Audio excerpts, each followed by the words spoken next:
The Sports Fan Base Network is your video stream home for high school sports across the Delaware Valley. Streaming over 50 sporting events each year, the Sports Fan Base Network prides itself in giving you an in-depth look on your local high school teams. To learn more, visit sportsfanbasenetwork.com. SFBN is your home for Philadelphia area high school sports.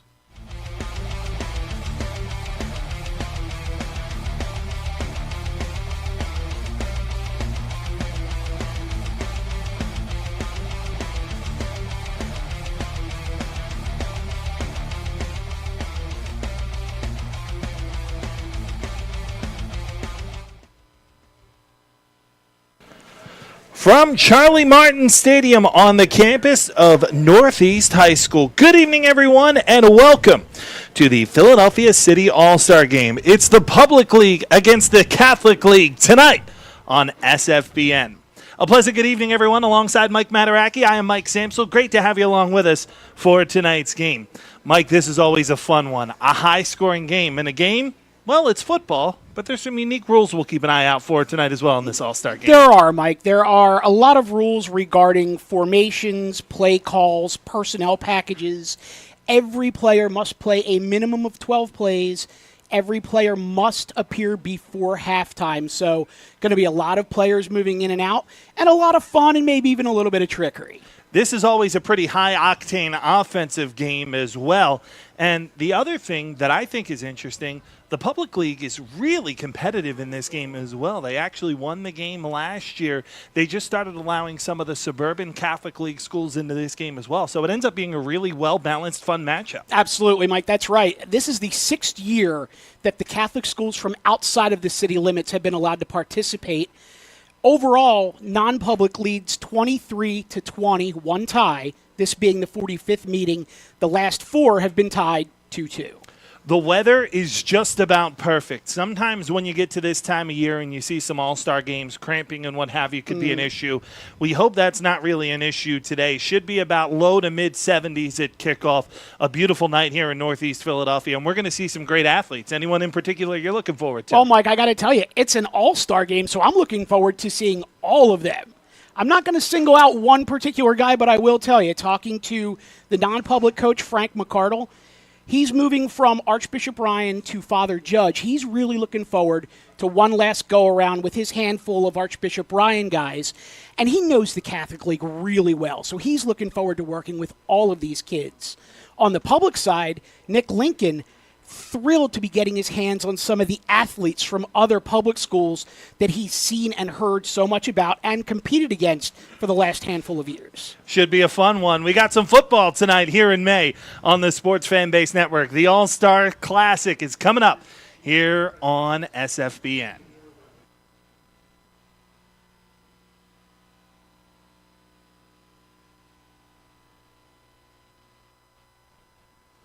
Hi, I'm Marty Bystrom, former pitcher for the Philadelphia Phillies. Hi, I'm Marty Bystrom, former pitcher for the Philadelphia Phillies. In my experience in Major League Baseball, I know how important it is for high school athletes to gain exposure. My friends at Payroll Service Solutions are huge supporters of high school sports and the Sports Fan Base Network. If you are a small to medium-sized business in need of a payroll company, contact Payroll Service Solutions. Not only will they take care of you, they will continue to support the community. For more information, contact Payroll Service Solutions at 215-624-0922 or 866-PAY-EASY. Back here on the Sports Fan Base Network with Mike Mataraki. I am Mike Samsel. Great to have you along with us as we are getting set for the opening coin toss in today's game. Philadelphia All-Star game between non-public and the public team. And it should be a really fun game tonight. But, Mike, we mentioned last segment some of those rules that you want to keep an eye on in tonight's game. So we'll kind of preface that a little bit here. If you see the ref make the illegal procedure false start, which we may see quite a bit tonight, that is an infraction of one of the rules. Only defensive linemen are allowed to rush. There are no blitzes. Teams have to play 4-3 defenses, things of that nature. Yeah, and it'll be interesting because you may see the official call what appears to be an illegal procedure and say, wait a minute, no one moved. Right. Well, no one moved, but they may not have been in a proper formation or, as you said, with the proper, call it play selection. Right. And in tonight's game, it'll be the public team wearing the dark green uniforms, and it'll be the non-public team in the white uniforms here at the Super Site in Northeast Philadelphia. Good crowd on hand for tonight's game as well. Usually an offensive shootout in these two matchups, and it kind of plays to that because it's one last opportunity for all these young men to get a little bit of shine and play high school football one last time. Well, and when you come out for your, 10 to 11, 12 days of practice, you tend to focus more on the offense. Right. So it would seem natural that these games tend to be more of an offensive showcase, and, the guys on the defensive side of the ball tend to just get a lot of running in. The public team has won the toss. They have elected to receive. And as the two teams meet at midfield, it'll be public league possession first. That'll be coming up on the other side of the national anthem here at Northeast Philadelphia High School and Charles Martin Memorial Stadium. Kickoff between the Public League and Catholic League is coming up here on the Sports Fan Base Network. Hi, I'm Tommy Green, former pitcher for the Philadelphia Phillies. When I was in high school, it was very important to me to show scouts what I could do. My friends at Payroll Service Solutions are huge supporters of high school sports and the Sports Fan Base Network. If you're a small to medium-sized business in need of a payroll company, contact Payroll Service Solutions. Not only will they take care of you, they will continue to support the community. For more information, contact Payroll Service Solutions at 215-624-0922 or 866-PAY-EASY. Hi, I'm Marty Bystrom, former pitcher for the Philadelphia Phillies. In my experience in Major League Baseball, I know how important it is for high school athletes to gain exposure. My friends at Payroll Service Solutions are huge supporters of high school sports and the Sports Fan Base Network. If you are a small to medium-sized business in need of a payroll company, contact Payroll Service Solutions. Not only will they take care of you, they will continue to support the community. For more information, contact Payroll Service Solutions at 215-624-0922 or 866-PAY-EASY.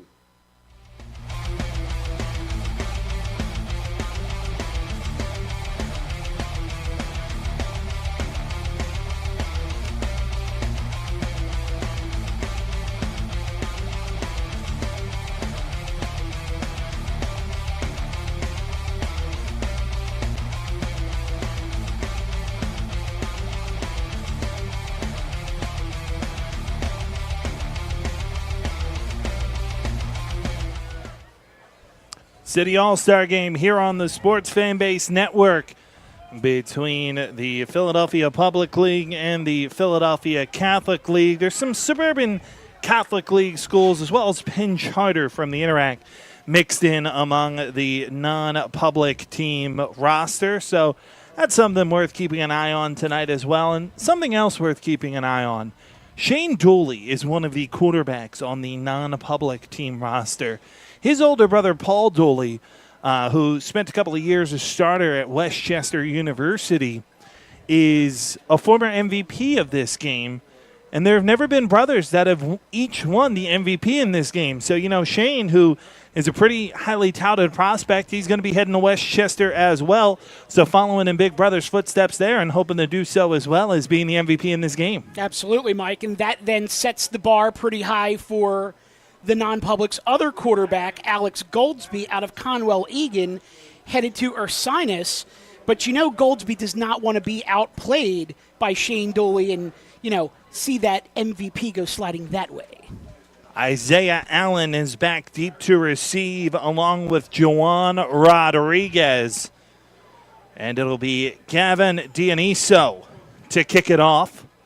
First team All-Stater.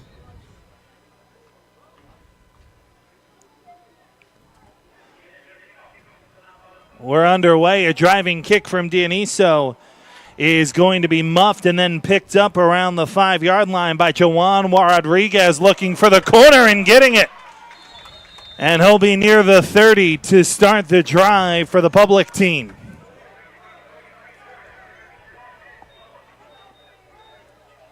First down and 10 for the public team. They'll start it at their own 32-yard line, and from Bartram, it'll be Tariq Bey getting the start at quarterback.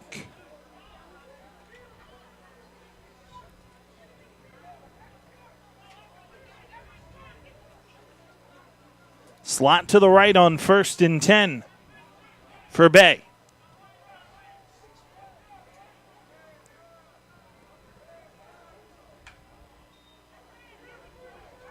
On a sweep, it's Juwan Rodriguez. A good kick return, and he's going to be close to a first down across the 40 on his first carry of the day. And there you have it, Mike, right out of the gate. Almost 12, 13 yards on the first play from scrimmage. Rodriguez, a teammate of Tariq Bey at Bartram. 5'10", 165-pound wide receiver. And, Mike, I think we'll see a lot of that where, especially with the skill positions, coaches will try to pair up running backs, receivers, quarterbacks from the same schools. Across the 47-yard line with a gain of about 3.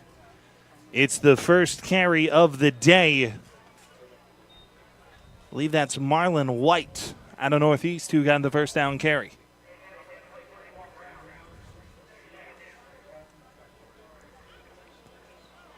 So it'll be 2nd down and 6.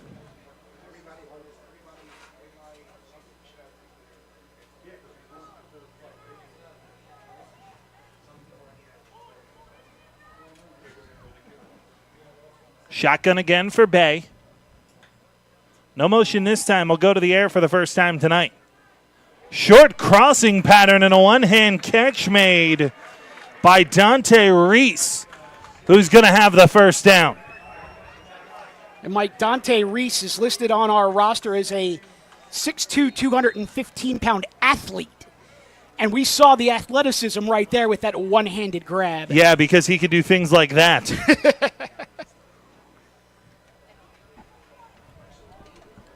So in the non-public territory, it'll be to the 47-yard line, 1st and 10, bunch receivers to the right, one left.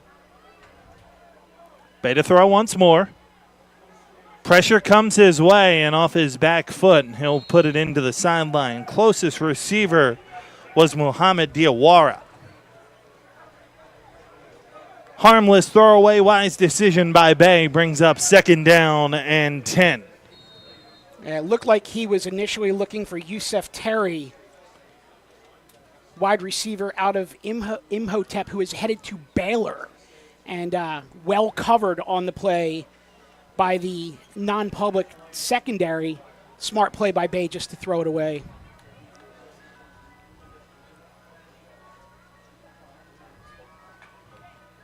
Bey to throw once more. Wants to go deep and does. Down the center of the field and overshoots Yusuf Terry.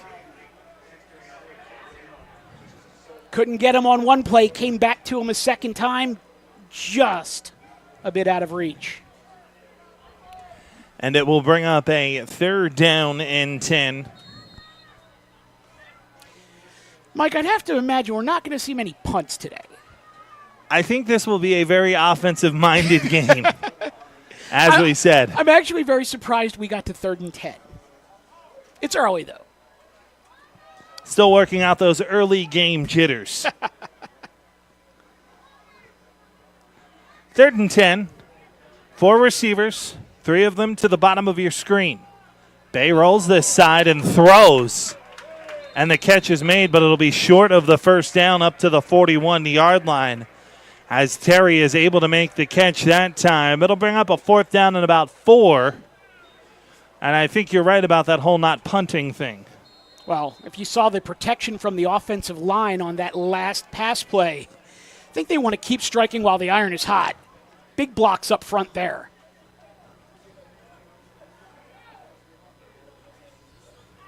It'll bring up a 4th down and 4.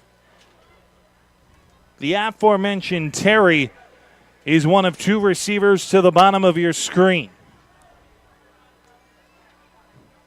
Powell the lone setback. It's an option, and it's blown up. Well played, and blowing that play up in the backfield is Gerald Smith.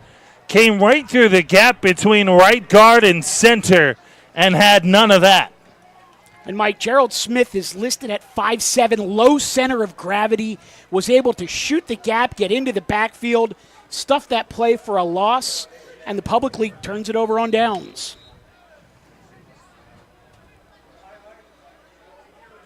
So the non-public team will take over at their own 43-yard line, 1st and 10. It is the aforementioned Shane Dooley from Father Judge getting the start at quarterback. He'll have Jasir Savoy from West Catholic on his left hip and three receivers to the top of the formation. Dooley under some pressure, gets out of it. Floats right sideline, got a man in through the hands. Just unable to squeeze it was Jake Ross.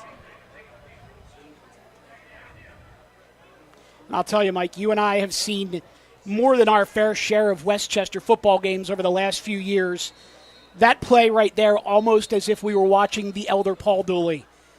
Just the motion, the footwork, and the release so very similar. Great throw just off the fingertips. And that one was 6 if Ross was able to bring it down. Instead, it's 2nd and 10. 4 minutes and change gone here in the first quarter.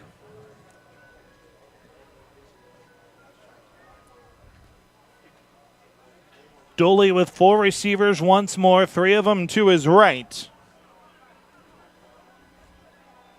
And Savoy on his hip. Dooley to the air once more. Under pressure once more. Hit as he throws over the middle and incomplete. That was nearly an interception. It was in the hands of Jordan Marinay, and I think he got hit by his own man, Bryant Brown Willer, and that separated him from the football. Oh, absolutely, Mike. That was had a bit of a disaster written all over it, and Dooley's lucky that that one dropped harmlessly. And it's funny that you mentioned looking like other older brother Paul Dooley, because Paul sometimes susceptible to plays of that nature as well. Riverboat Gamblers. 3rd and 10.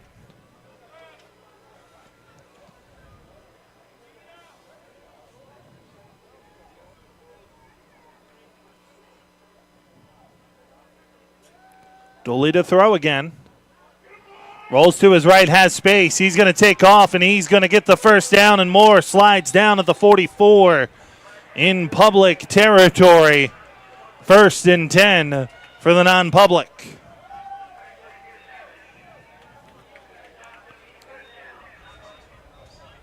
And you see the wholesale changes being made, 4 and 5 players at a time on the defensive side for the public league.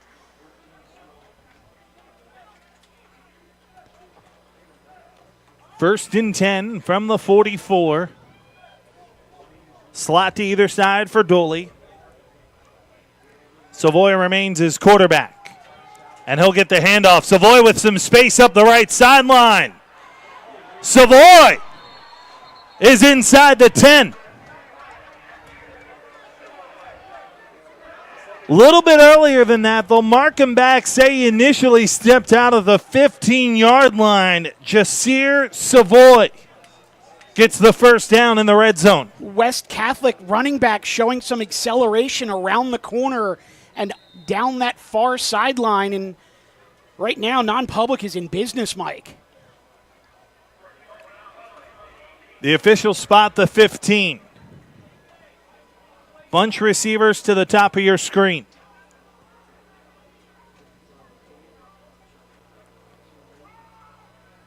Savoy again tries this side and won't get away from Demetrius Williams. A nice play on the outside by Williams. He fought off a stiff arm, was able to make the tackle, and some physical punishment there from both players. Flag on the 16-yard line. And it's going to be an illegal defense on the public league. Now, Mike, it's one of those rules that we talked about at the outset. You see the illegal procedure call with no movement or an illegal procedure on the defense, and there you have it. And Williams, who made that play, my guess is probably broke the line of scrimmage from the linebacker spot, and that being ruled a blitz. It's a 5-yard penalty instead of a loss.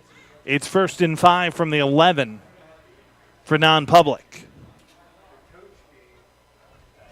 Under 5 to play here in the first quarter. 0-0 our score, but non-public looking to change that.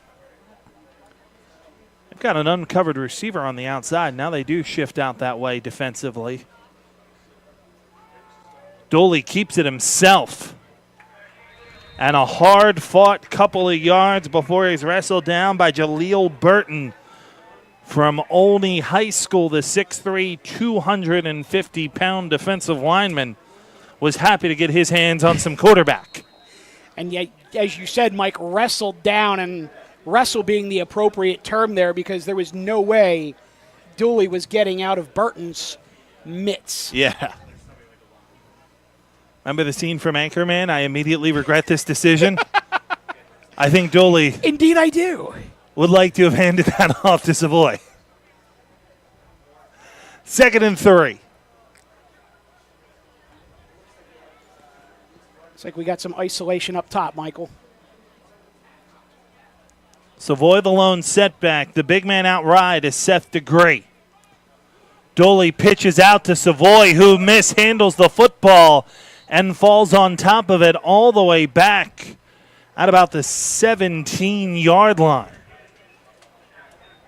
So that's a loss of about 14 on the play.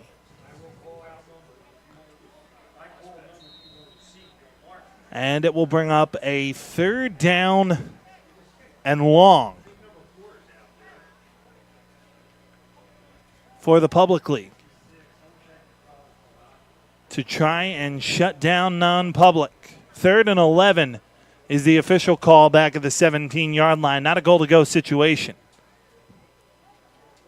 And I think they spotted that at the point of the fumble rather than the full loss. Dooley goes out this side in the double coverage and overthrown. Wanted to get it in the hands of Kyron Long from Archbishop Ryan, but he was blanketed on both sides, and it's 4th down. Kyron Long, one of the prize recruits for Bloomsburg University this fall, double covered, as you mentioned, Mike, and really that one's got to become a jump ball because there's no way he's going to beat that double coverage based on speed alone. Dioniso on to attempt the field goal. It'll be from 34 yards out of the hold of Dooley, and it's blocked. Football goes high in the air. It's live, and it's picked up by the public league and wrestled down at the 35-yard line is Devon Brown. A touchdown-saving tackle from John O'Brien after the kick was blocked.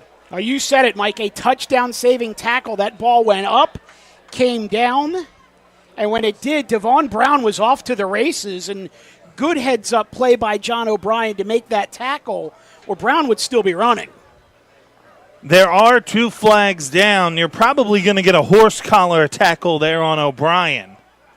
I also wonder if perhaps there were too many defensive players rushing the kick as well. Be interesting to see what the call is here.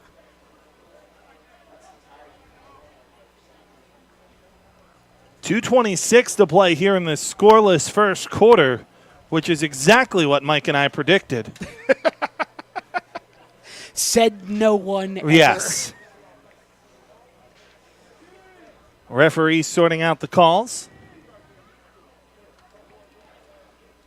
You're going to get a targeting called on the non-public league and a personal foul called. So they're going to be offsetting penalties, but We got to see who that targeting was on because that's an automatic ejection. I don't know if that was a targeting or from my angle, it actually looked like he may have grabbed the horse collar. Unless it was a horse collar, but it looked like the initial signal wasn't the horse collar, but the blow to the head. That's what the referee showed. You know, I have these binoculars around my neck. Perhaps I should use them. Interesting, though, because you said it looked like a blow to the head. I thought that the referee did, in fact, grab his collar. You had mentioned as the play was live that there was going to be a horse collar call. So I think that might be where we want to lean for the time being. It certainly would be the logical call. It's just not the signal that was made. Not to mention, even if the referee did grab his collar, that's not the signal for a horse collar tackle. Correct. I'm like, while we have... It's made for the officials, too, I guess. While we have a break in the action, while the officials sort this out, for those watching our video feed, seeing these fantastic uniforms, the uniform pants for both sides are donated by the Philadelphia Eagles, and the shirts are donated by Mike Crawford. Now, Mike is an interesting story. He is the owner of Holla Athletics, Holla Athletics.com. Mike also played in the 1997 game. Out of Mastbaum, Mike Crawford made 7 tackles and blocked a field goal for the Public League, and he has donated the jerseys for both sides today. So the call was the horse collar and then offsetting unnecessary roughnesses. So it'll be 1st and 10 from the 36 for the Public League. Man in motion, but keeping it is Bay. And he'll dive across the initial line of scrimmage up to about the 40 before Chauncey Cretee from Conwell Egan came in from behind to make the stop. Called a gain of 2, 2nd down and 8.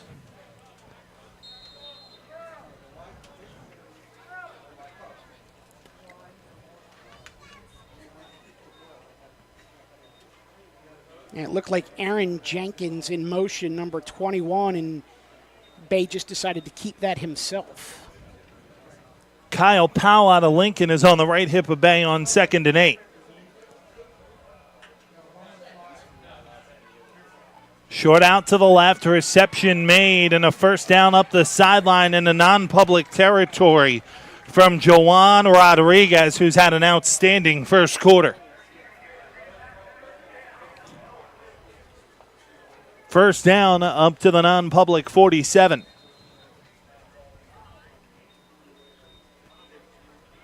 Under a minute and a half to play here in the first quarter.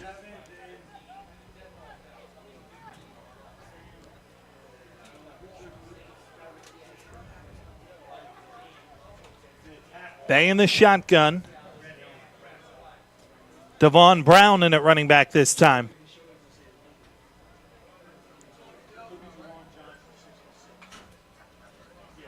Jet sweep and looking for the corner is Joseph Adside. Gets it in a 1st down near the 35.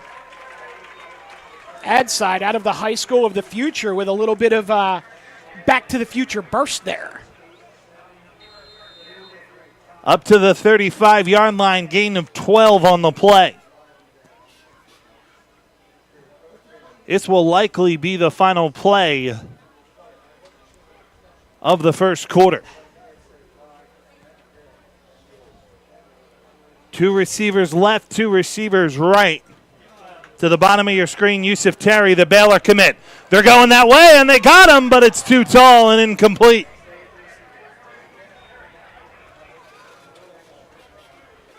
It doesn't take a football genius to think, hey, we should throw to that guy. Oh, he's going to Baylor, so yeah, I'm thinking he may be a primary target all throughout the game. Clock begins running after the incompletion, as per one of the rules. Public team's going to have to hurry to get it off here. It's under 3 seconds to play in the quarter. And they do not get it off. Oh, Mike, as the first quarter finishes up here, we just want to take a second to recognize the All-Star Executive Committee. President Doug McCauley, the former head coach and athletic director at Dobbins. Vice President Ed McGettigan, he's a 1988 alumnus of this game, the head coach and athletic director at Lincoln High.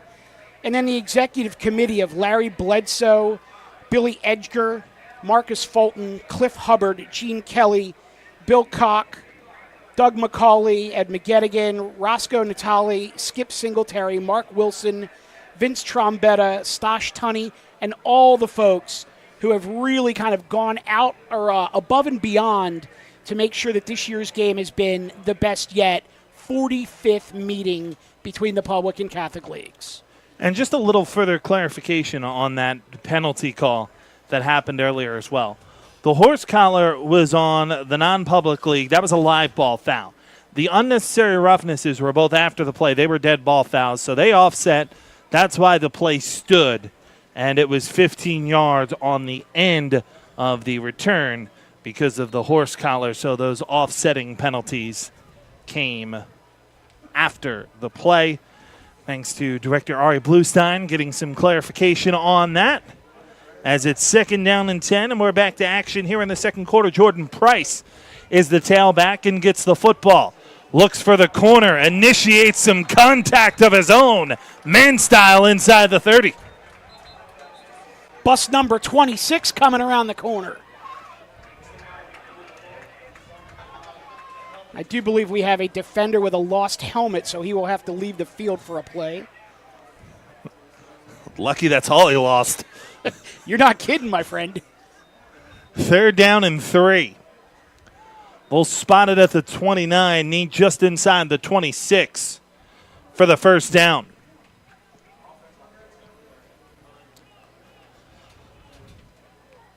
Price stays with Bay in the backfield. Gets it once more. Not this time. Met with some authority in the middle. Chauncey Cretee once more. The big lineman out of Conwell Egan Catholic comes up with a stop, no gain, and it'll be 4th down and short. And Chauncey brought every one of his 285 pounds on that play.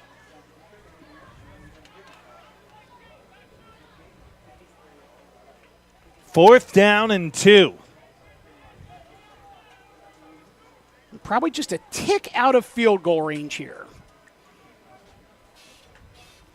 Bay keeps it himself, looks for the corner. It's going to be a race, one that he wins, but the football came loose. They'll say he was down, and it's a first down for the public league.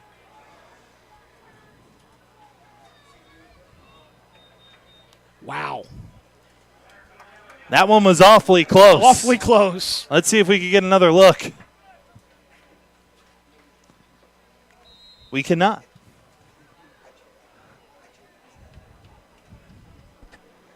First and 10.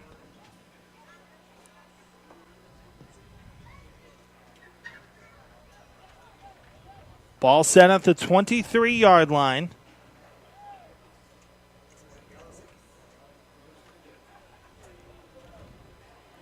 Bay comes out in the shotgun. Deshaun Wiggins in at running back. And 3 receivers out to the left of Bay. Flags down before the snap.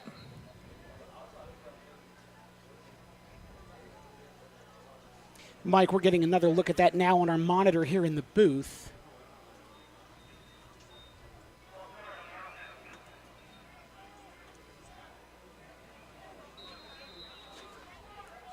Tough It to was call. awfully close, but I actually do think he was indeed down. I would agree. It's very close, but a tough call to make in real time.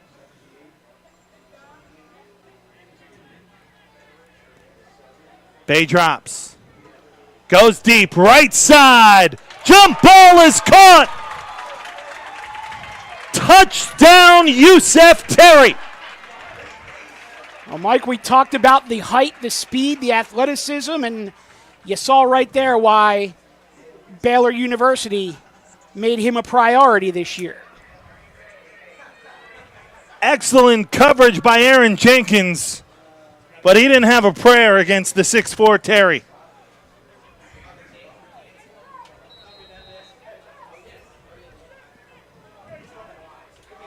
Would not be surprised to see the public team go for 2.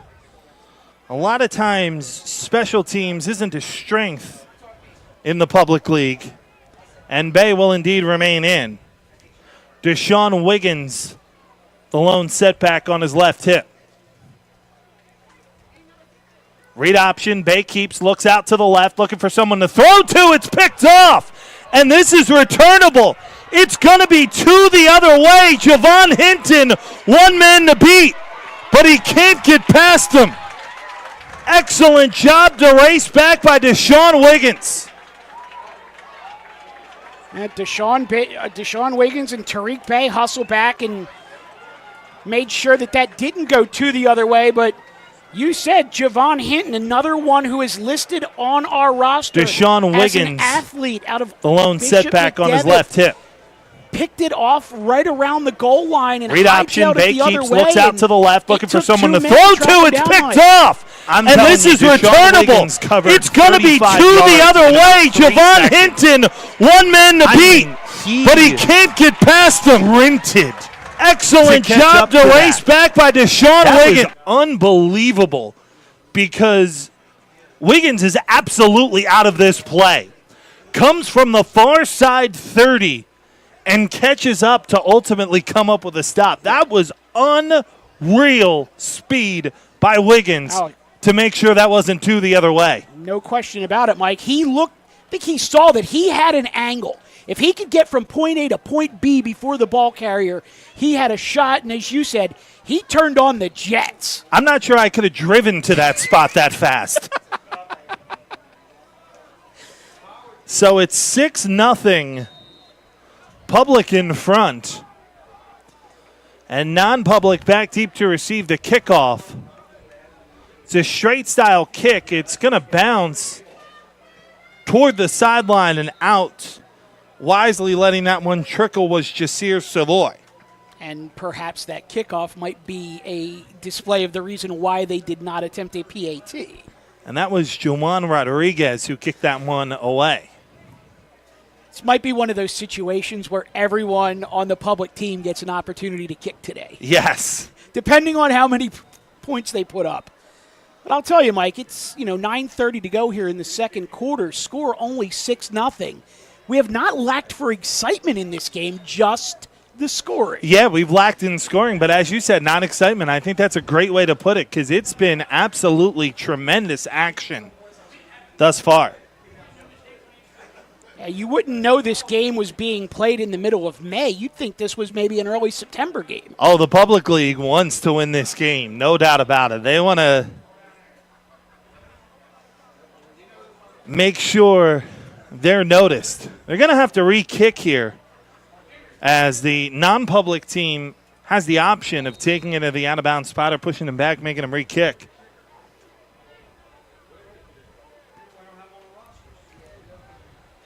And at the 10-yard line, this one's going to be returnable. It's Seth DeGray. DeGray is across the 30 and down to the 32.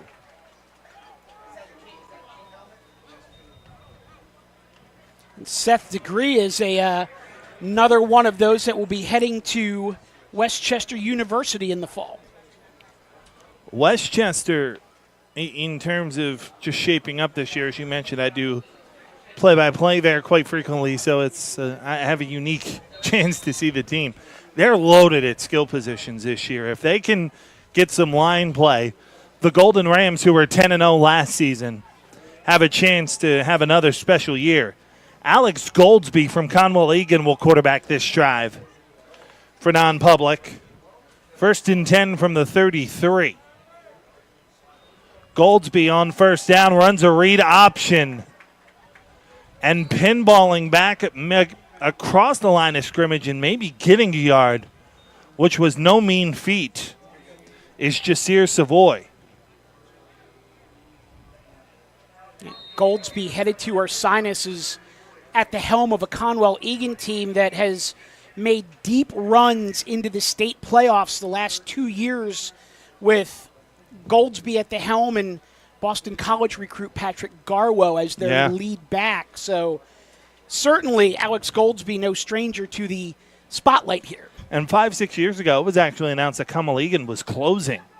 And back from the precipice of that to be really a football power. No question about it. And they've made the Final Four, I believe, in the Class 2A in the state the last 2 years. Goldsby gets away and fires, and it's caught into non-public territory. That's an excellent pass, and Jack Sutton from St. Joe's Prep with the catch. But that's all Goldsby. And Jack Sutton will be taking his talents to Lehigh next year, and Goldsby and Sutton connecting there for about 20 yards. So it'll be 1st and 10 from the public 40, for non-public. It's the non-public team in white, public league in the dark green uniforms. From the 40, 1st and 10. 3 receivers this side. Goldsby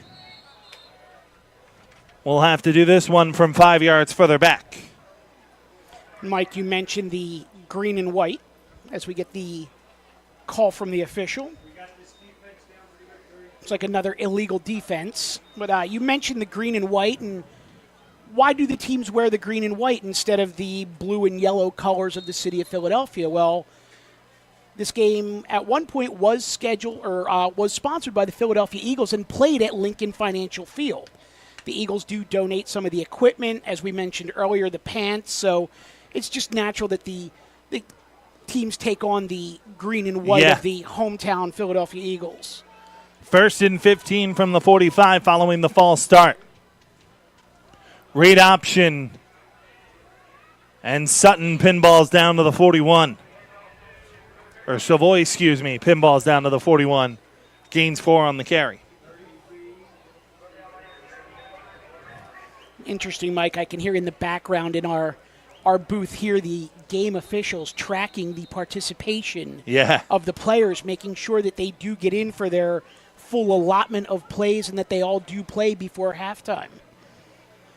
And as a coach, as part of this coaching staff, if you're Frank McCardle, for the non-public team, or Nick Lincoln for the public league, just got to say is there's a penalty there on the defense as well.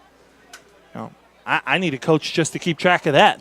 Legitimately, yes. And I do believe there are participation coaches specifically tasked with that. But you mentioned Frank McCardle has a substantially easier job with the 30 to 35 players that he has on the non-public roster versus Nick Lincoln with the 50-plus that he has on the public league roster. After the penalty, it's going to be real close to, they'll spot it right at the 40. So this will be 1st and 10. And play whistle down. Officials timeout. No flag on the field this time. Looks like Nick Lincoln is looking for some sort of clarification on something from the officials. He was standing next to the head linesman, and the head linesman was the one who blew that dead and went over to huddle the officials. Well, and I'm not sure I blame him, because I believe the non-public team just lost 5 yards but gained a first down. Strange but true. So I can understand wanting an explanation of that.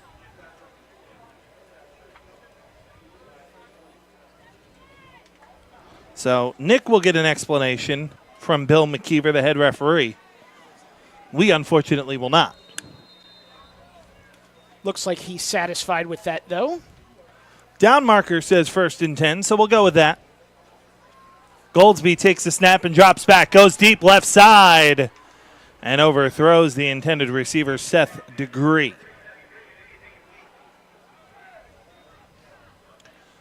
6:30 remains before halftime.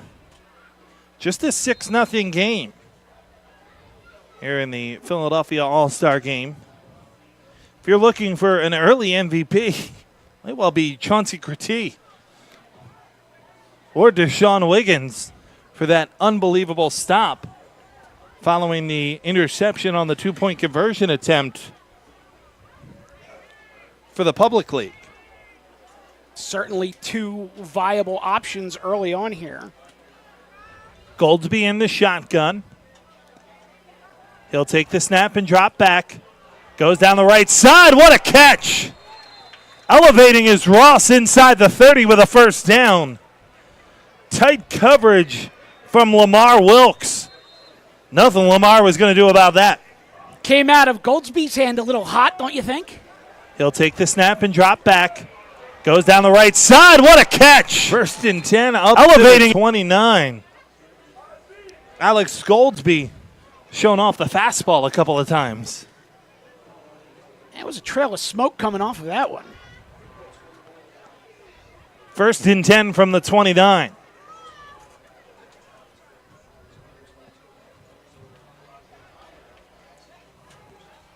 Read option, Goldsby keeps. And he'll lose yardage back to the 30. Good penetration along the defensive front. And it looked like the first one in there was Arnold White, the 5'11", 280-pound lineman out of Washington. Now, Mike, as we approach halftime here with the score 6-0, the last time either team was shut out in this game was 2001. When the Public League took a 2005. The Public League took a 30-0 victory. Actually, let me back up on that. Public won 30-0 in 2005. Non-public 40-0 in 2009. Second down and 12. Slot to the top of your screen. Read option. And getting the corner is Savoy. Touchdown. Jasir Savoy from 30 yards ties it up. I think we can not worry about the corner is Savoy. Nothing like putting touchdown. The reverse black cat on a score by mentioning the last time there was a shutout. Game tied at 6 with 4:13 to play here in the first half. And it will be Gavin Dioniso on to attempt the extra point. Taking a look there, Mike. Great run by Savoy to get out to the left side, up the seam, out towards the sideline, and then cuts it back towards the seam to get into the end zone. Nice job by Savoy. I wonder if they're going to have an exemption for Dioniso because he's just on the roster as a kicker, as that one did get through to make it 7-6. They do have exemptions for specialists, correct. I was going to say, I don't imagine Gavin has much interest for being out there for 12 plays unless it's 12 scoring plays. There's a flag down on the extra point. We'll see if it stands or not. It's going to be a procedure against the Public League. So that will likely be enforced on the kickoff and make it a 7-6 game. Non-public jumps in front for the first time today. And that call, I'd have to imagine, is probably either an illegal defense or too many men rushing the kick. It was just flat out declined, actually. So the PAT stands, and that makes it a 7-6 league for non-public with 4:13 to play here in the first half. Not a lot of scoring, but a whole lot of action. You know, these defensive players have heard for 3-4 weeks since these rosters have been named about how much offense there's going to be, how much scoring. There's some pretty good players on that defensive side of the ball as well. Without question. It's been a hard-hitting affair. And yes. Typically with these all-star games, you don't see a lot of hard-hitting. You may see a lot of sure tackling. Right. But you don't often see the amount of punishment being delivered the way some of these defenders are today. Back deep to receive the kickoff to the near side, Joan Rodriguez. Isaiah Allen out to the far side. Dioniso will kick it away. Mentioned the temperature. It is still fairly comfortable, just under 80 degrees. From the 10, it's Allen. Here's some of that hard hitting you were talking about. Dylan Urbanowski, the linebacker from Archbishop Wood, comes up with a stop of the 21. He led a charge of non-public special teamers. Yeah, it looked like there were about 4 or 5 white jerseys there that simply just swallowed the returner.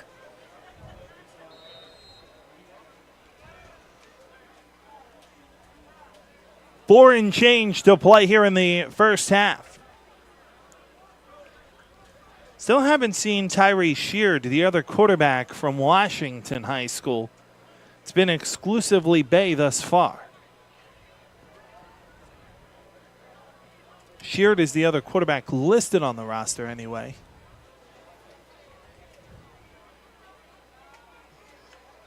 Bay puts a man in motion. He'll keep it himself on the read option, and he's in a world of trouble. Well played and taken down. Trey Johnson was there. So was Gerald Smith. Johnson and Smith not fooled at all on that read option. Spun back to about the 16-yard line. Officials will give him the 18, but it's a big loss on that play. Yeah, it'll still be 2nd down and 14.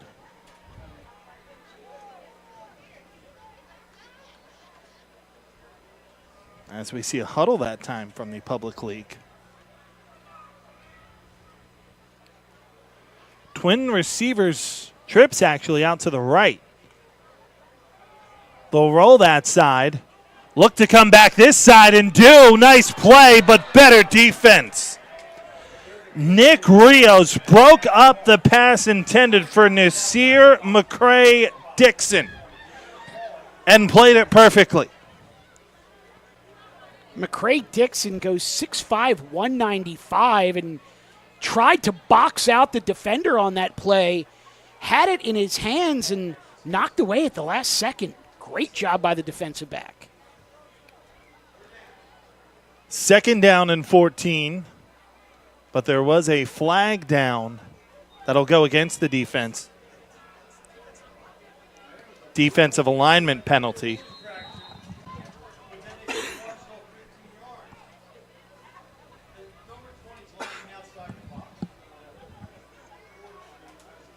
So it'll be 2nd and 9 following the penalty.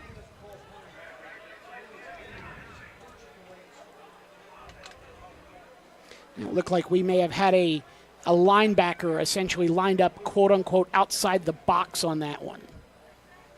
Bay, screen right, reception made, but being spun down shy of the 30 is Muhammad Diawara. Modest gain that time. It'll bring up a 3rd down. We'll call it 5. After the gain of 3 on the reception. Mike, I just noticed for the public checking into the game, number 88, Hassim Johnson, a big tight end out of Kensington. Keep an eye on this. See if they don't try to get him involved in the passing game here. It's 3rd down and 4. Johnson is lined up as a wing to the left. And now a timeout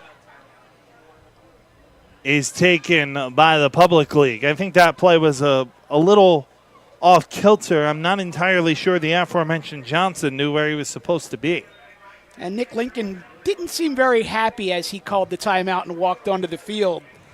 Interesting, though, it's, you kind of spot the new guy going onto the field, and you immediately think, okay, maybe they're designing something for him. But if he doesn't know where he's supposed to be, you know how it is. It's May. These kids are into their summer already. Yeah, exactly. They want to finish up their final exams and move on. 1:43 to play here in the first half. Just a 7-6 score. It's certainly, especially with some of the rules, in terms of illegal offense or defense. It's a game that can get bogged down at times, but we certainly have not seen that here in the first half. As we've been on the air for just under an hour and already through the first half, just about. And you want to talk about me jinxing shutouts? Don't make me come back to you on this point, Mike. Right. 3rd down and 4. Here we go.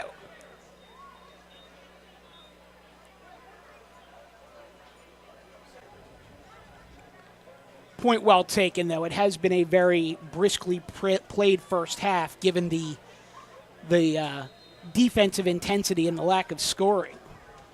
Marlon White lined up at tailback. Johnson is wing to the left, lined up at tight end, slot to the right. And flags come down once more. And there it was. Looked like they were getting ready to run a reverse to Juwan Rodriguez, and the aforementioned Hakeem Johnson was sneaking out into the flat, perhaps for a halfback option pass. Instead, it's 3rd down and 9. And somehow time's been added to the clock. I knew the announcer jinx existed. I didn't know it had the ability to overturn the space-time continuum. Well, we do have players here from high school of the future, so you never know. You never know. 3rd and 9. I guess high school of the current didn't quite have the same ring. They specialize in building flux capacitors. Bay rolls out to his left, makes one man miss, loses the football, and it's recovered by the non-public team. Zach Bougis comes up with a recovery at the 31-yard line. I'm not sure if that got poked out or Bay, who was carrying the football quite loosely, I think just lost it. I would agree with that, Mike. It definitely seemed to pop out as he was making the move, carrying it like a loaf of bread. And as you said, Zach Bougis out of St. Joe's Prep, the Princeton recruit, Johnny on the spot with the recovery, and now with just a shade under 2 minutes to go here in the quarter, the Catholic League non-public is in business right around the 30-yard line. He ran into his own man, one of the linemen out there, and that may have been what caused the fumble. Meanwhile, from the public 32, Shane Dooley back in on 1st and 10. He drops under pressure. Dooley is going to get sacked all the way back on his own side of midfield.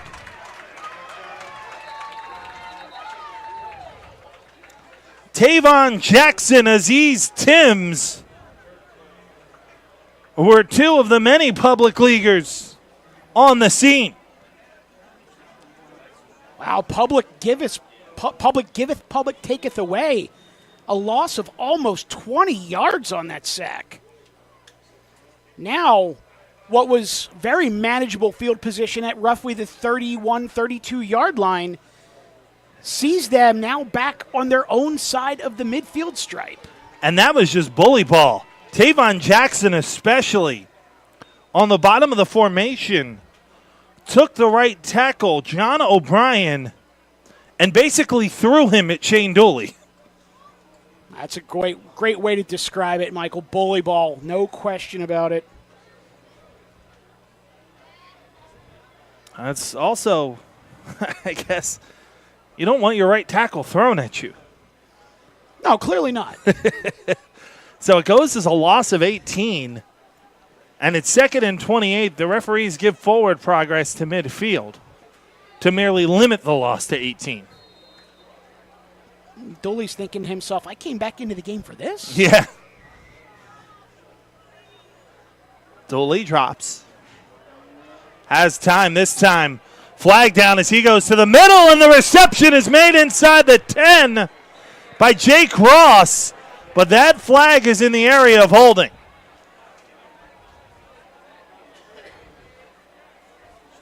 It's coming back.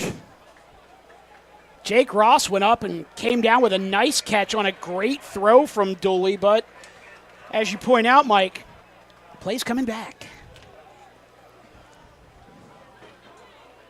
The hold is going to knock this football all the way back Taking another to the 40. Take another look here at the catch. Great throw by Dooley.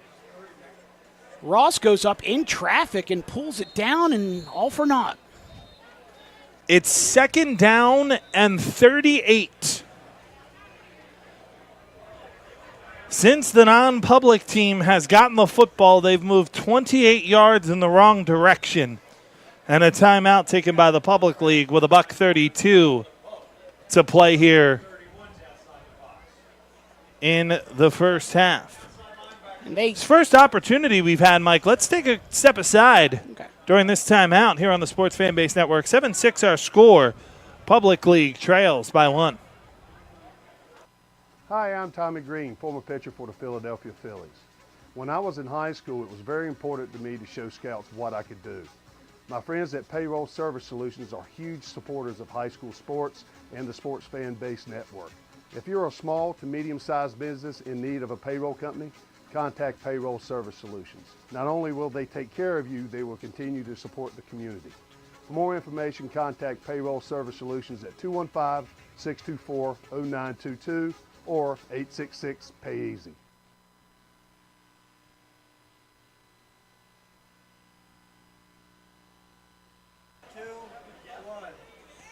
Out of the timeout, it's 2nd down and 38, and no, I'm not kidding.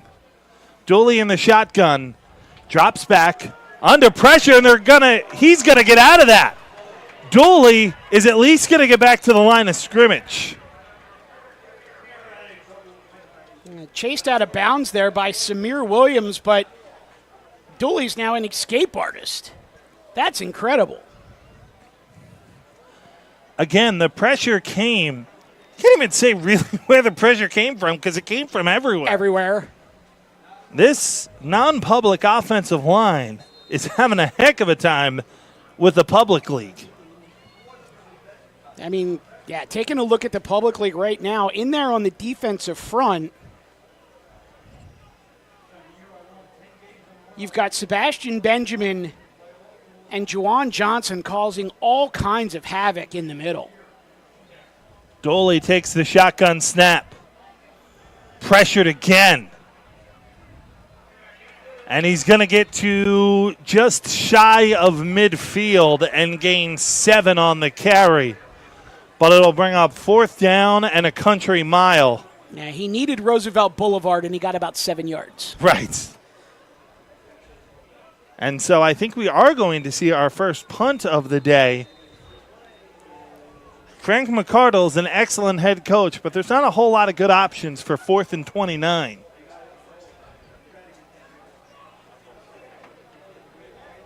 And so I think we'll see Gavin Dioniso to punt. Split safeties back deep for the public league. 10 is Nasir McCray-Dixon. 7 is Muhammad Diawara.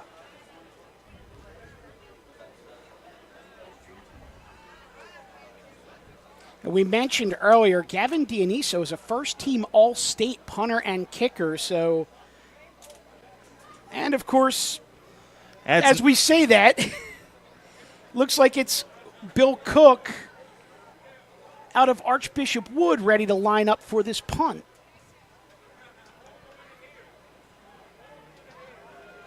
We got to get you a 12th play. Can you kick? Not Yes, so he bad. can. End over end. Fair catch called for, made at the 20 by McCray-Dixon. So 1:08 to play here in the first half, and the public league will get the football back. 68 seconds, 80 yards to go. But after the effort we saw on the defensive side of the ball, the defense has got to be saying, all right, come on, gentlemen, let's get some offense going. With Tariq Bey at the helm and Yusef Terry on the outside, it's not an impossible task here. No, not at all. But the defenses have been stingy today.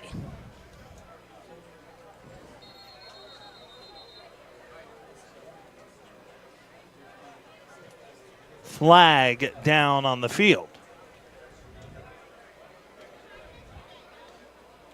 Since I've pointed out the brisk pace of the first half, this last 2 minutes has taken longer than the first 22. Never been one to say I told you so. It's now 1st and 5. 4 receivers. Bay drops. Wants to go downfield. Waves someone even further down. Unleashes a rainbow, and it's incomplete. Through the hands of Diawara. I did not think it would be worth mentioning the high sky in today's game.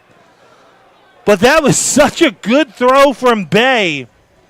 Diawara just got turned a little bit on the wrong shoulder and just couldn't quite bring it in. Now, nearly 60 yards in the air, but I think you called it appropriately when you said a rainbow, and that went up, and perhaps it was the high sky, perhaps it was the angle that it was coming down. Very catchable ball for Diawara, just couldn't pull it in. 2nd and 5. That's got to put the non-public league on their heels. What a throw. To the air once more. Under some pressure. And Bay is going to get close to the first down, about a yard shy. Gerald Smith again there on the scene. And the 3rd and final timeout spent by the public league with 50.3 to play here in the first half. Yeah, nice job by all 3 linebackers on that last play, just staying home and containing Bay, keeping it to a minimal gain and keeping the clock running. Terrence Thompson was also there along with Gerald Smith. Bonner Pendergrast for Gerald Smith, and for Terrence Thompson, Penn Charter, one of the 2 aforementioned Penn Charter participants. It'll be 3rd down and 1. And the public league out of timeouts. So worth noting, do you go for the chunk play here and then just get the first down on 4th down? But with the inability to stop the clock, maybe that changes your approach. Well, we know what kind of head coach Nick Lincoln is from his time and his many accomplishments at Imhotep. We've seen the kind of arm that Tariq Bay has. So I'm thinking, yeah, we're probably going for the chunk play. There's the screen out, and it could be a chunk play anyway with Terry. He gets the first down to the 44-yard line, gaining about 15 on the reception. So the clock will stop as the chains move. Ball spotted at the 44-yard line, and it's 1st down and 10 as the clock begins moving. Slot to either side. Bay unleashes. Reception made, and the football came loose. It's going to roll out of bounds, and fortuitously enough, that'll actually stop the clock at midfield with 23.4 seconds to play. I don't know if they did that on purpose, but it certainly worked out. Yeah, nice catch by Juwan Rodriguez, and then the ball slips out. Luckily, as you said, out of bounds, and the clock stops.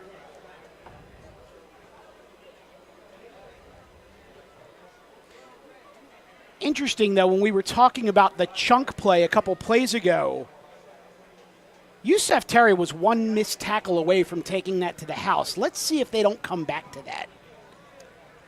Trips this side on 2nd down and 4.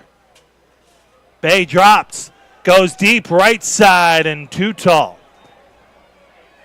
An excellent throw, aesthetically, just nowhere near Juwan Rodriguez. And it'll be 3rd and 4 from midfield. Juwan Rodriguez couldn't cut that if he was on his bike. No. Deshaun Wiggins might have got there, though. Perhaps. 3rd down and 4.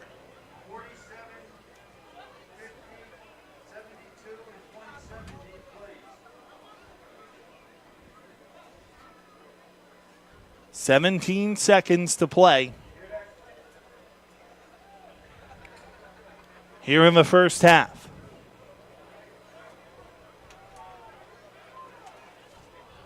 4 receivers, 3 this side. Inside of the bunch, worth watching is Terry. They're going to give to Terry, who's going to throw. At least look to. There's a flag down as Terry's going to take off. Terry is going to get a block and get out of bounds at the 35-yard line with 7 seconds to play. But flags litter the field. And that, as if it was Peter Griffin singing Shapoopy. And the block was from none other than the quarterback, Tariq Bey, who appeared to be the intended receiver.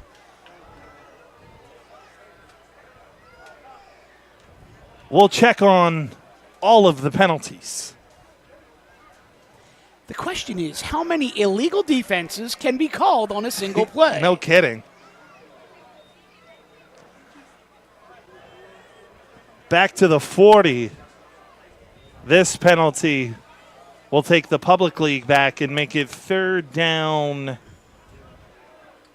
and 14, which is unique, but we'll go with it. So we'll assume that's a hold rather than an illegal defense.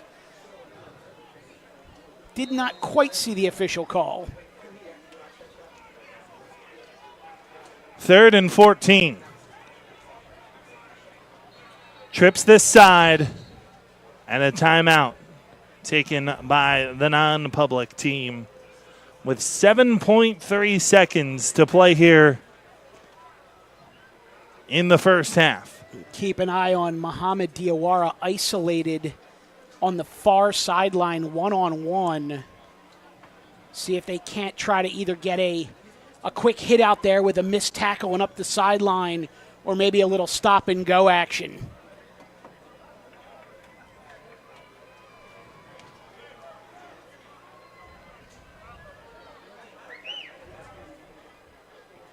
Participation-wise, we think all the teams are just about even. But you look at the public league and all of their big receivers. You've got Terry at 6'4". You've got Nasir McCray-Dixon at 6'5". There's some lanky targets for Tariq Bey to try and find. We've heard some grumblings of the participation that a few guys may need a play here or there. But, as you mentioned, with the abundance of receivers that the public league has, here we go. 3rd and 14. Bey steps up, gets out of the pressure. Flag comes down.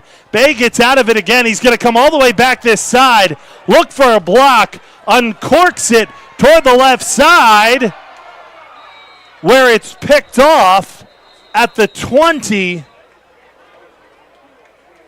The clock is at 0, but I think we make it one more play because Bey got caught with a face mask. You hope Tariq is okay. Aaron Jenkins came down with the interception downfield, but it looked like the face mask came as Bey tried to spin out of the potential sack. And then not only did he spin out of one potential sack, he did it a second time before unleashing another rainbow downfield. It is a face mask on the defense. So I think we're going to get 15 yards and an untimed down.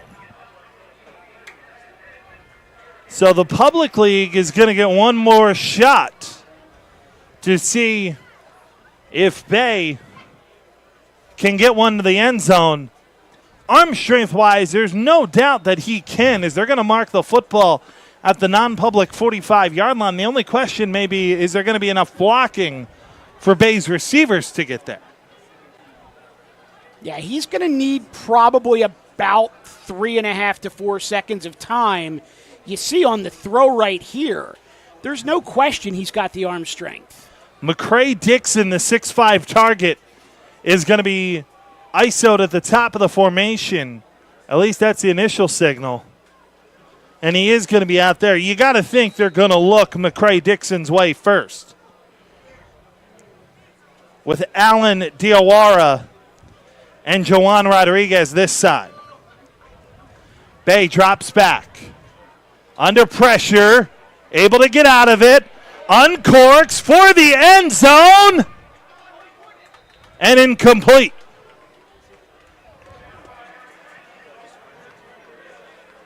Muhammad Diawara looked like he had a shot at it. Bay did a nice job of buying some time, threw it right to the goal line, just batted down. A unique ending to the first half. A first half which saw a touchdown aside. Non-public converted their extra point. 7-6 is our score here on the Sports Fanbase Network, presented by Payroll Service Solutions.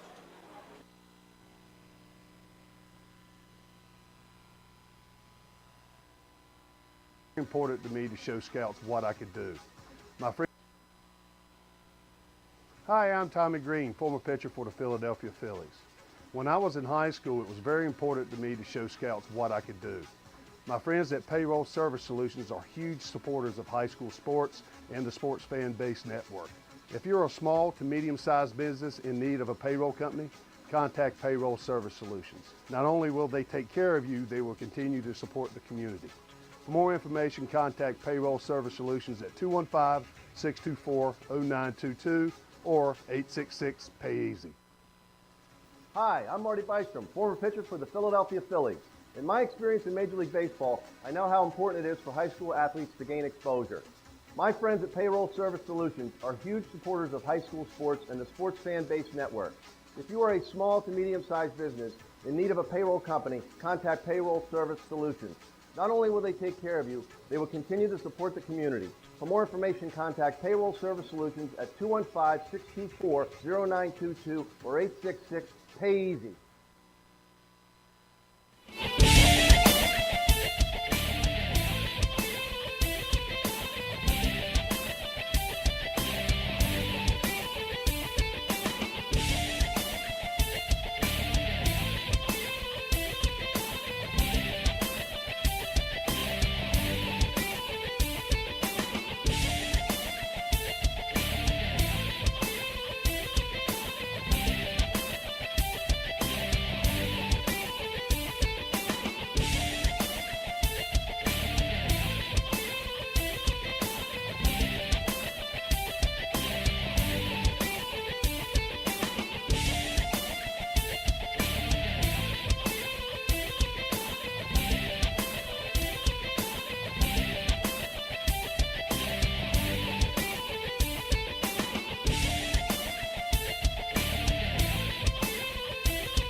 There we go. Hi, everybody. Alongside Mike Mataraki, I'm Mike Sampson. Great to have you along with us. And a really interesting first half that we saw there, Mike. It was not all-star game intensity. It was championship game intensity in that first half. Absolutely. We made note of it during the broadcast there in the first half that typically in an all-star game, you see some, at best, sure tackling. At worst, a lot of missed tackles. This game out here today, this was hard-hitting stuff. Like you said, championship-level defensive intensity. Absolutely, and it was so fun to watch. Shane Dooley was under a ton of pressure. There was one play where he even lost 18 yards on a sack in that first half. The public league defensive line in particular was really getting after it. And then I go back to that play on the missed two-point conversion as well, when Wiggins comes from 50 yards away across the field to make an unbelievable stop. That's really been the story of this game. There's been top-level, premier-level play. It's just been on the defensive side of the football. Yeah, and you talked about the Dooley play. We saw a play where Tariq Bey spun out of not one, but 2 sacks, wound up throwing the ball 50 yards downfield only to have it intercepted. Yeah. The play was called back on a penalty, but the defenses have really, really stepped up here. That said, you and I talking over halftime, we both said we expect this to open up in the second half. Without question. I think especially the passing game for both teams. The quarterbacks in this game just have way too much talent for this game to end in anything less than a high-scoring affair. It should be a great second half, and it's coming up here on the Sports Fanbase Network, presented by Payroll Service Solutions.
Set to start the second half here at Charles Martin Stadium. 7-6 our score.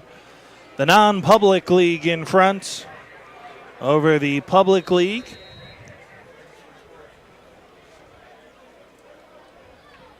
It's a straight approach kickoff fielded by one of the up men. And all the way up near midfield with the return is Richardson Lawrence, the linebacker from Bishop McDevitt. Lawrence gets up near midfield in good starting field position for the non-public team, who had some good starting field position late in that first half as well, but the public league defensive line made sure, well, frankly, it didn't mean much. No, the public league defensive line really turned up the intensity at the end of that first half, and see how that carries over now into the third quarter.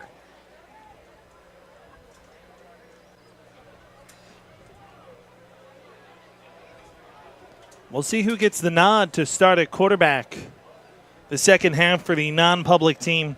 Looks like it's going to be Jaleel Sanders from Archbishop Ryan. Sanders takes the first down snap, hands it off, and some nifty movement in the backfield. First down inside the 35-yard line for Jasir Savoy. Savoy had the lone touchdown for the non-pub in the first half and gets off to a hot start here in the second.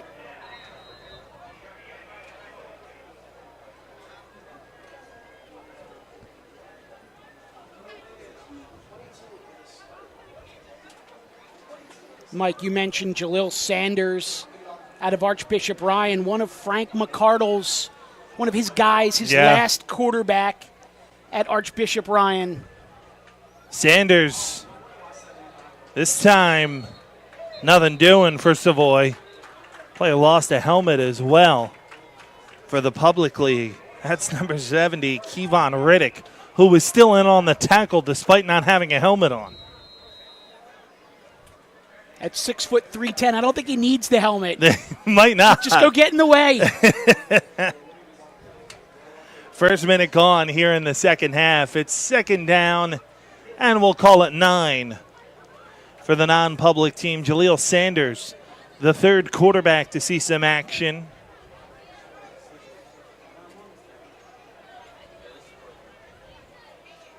For the non-public team, he's got Jack Sutton slot to the right, Seth DeGray to the bottom of your screen. Sanders will keep it himself. And he'll fight down inside the 30, about 4 yards shy of first down yardage. It'll bring up a third down and manageable for the non-public team. A real nice job by the right side of the offensive line there, Mike, and some good burst by Sanders off that read option, taking it between the guard and tackle off the right side, picked up a nice chunk of yardage. Seeing some quick feet from Sanders. 3rd and 4. Read option. And read perfectly. Nowhere to go for Savoy. Tracking him down was Samir Williams and Nasir Dean. A pair from Imhotep. Well, you said read option read perfectly by the defense. Yes. They pursued that well. It's 4th down and 4.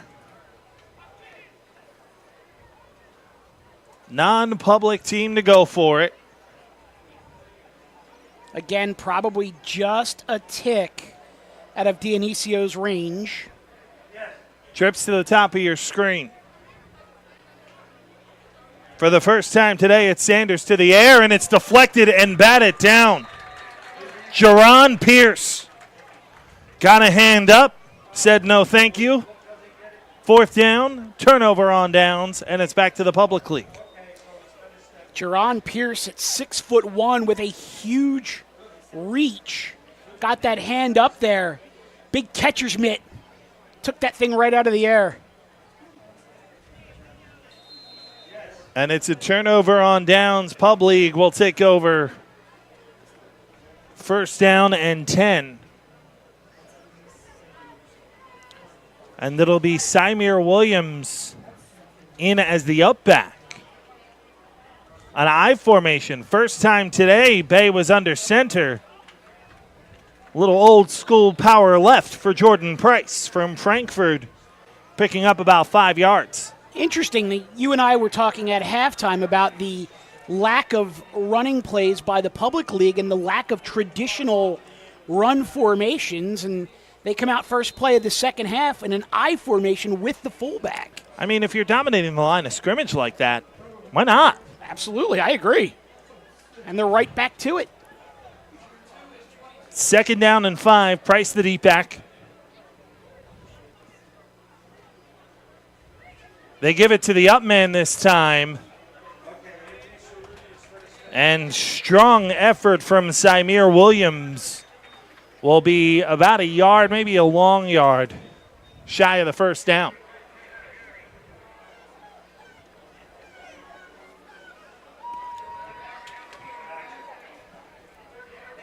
It's 3rd and 1 for the public league.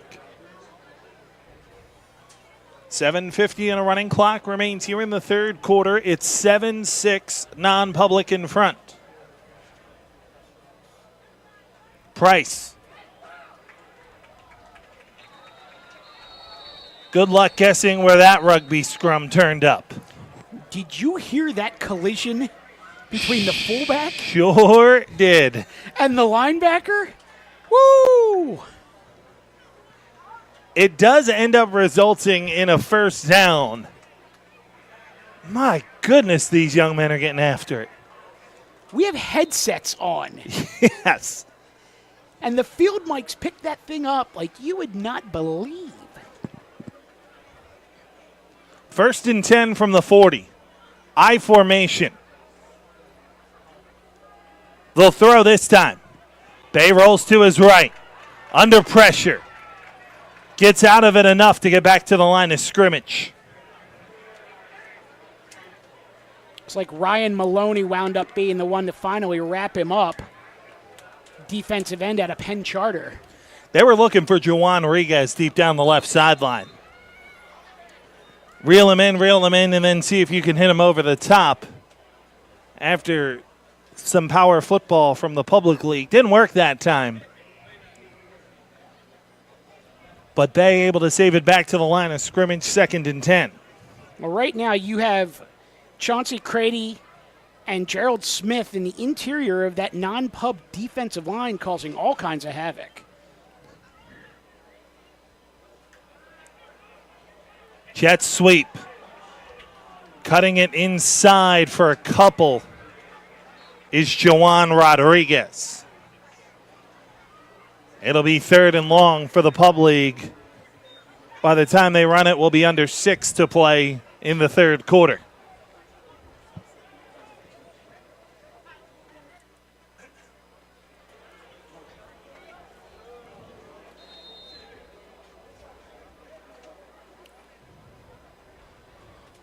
Want to give an atta guy, by the way, to a former pub league player, former Westchester player, and I believe actually played in this game, Nadir Rouse, who went to Bartram earlier on last week. As Bay rolls out to the left, still pinballs around, is still on his feet, and finally taken down shy in midfield by most of the non-public defense.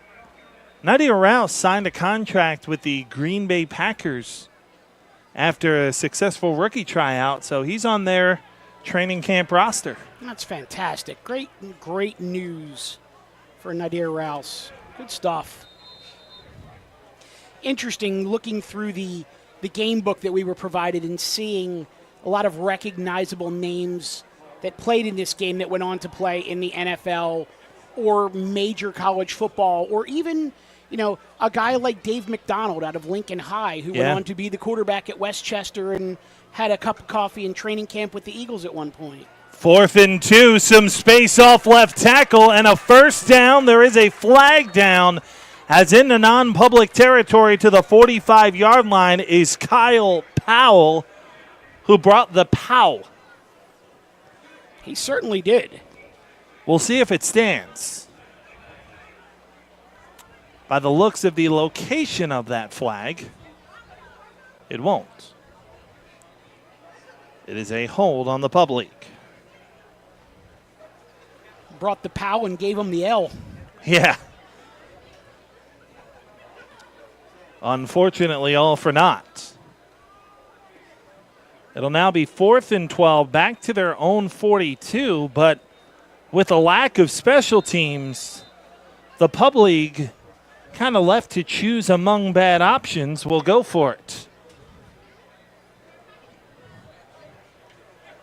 I actually say it's only 4th and 7, so the rare 5-yard hold I was going to say must have been downfield. At 4th and 7, Yusef Terry may not be a bad option.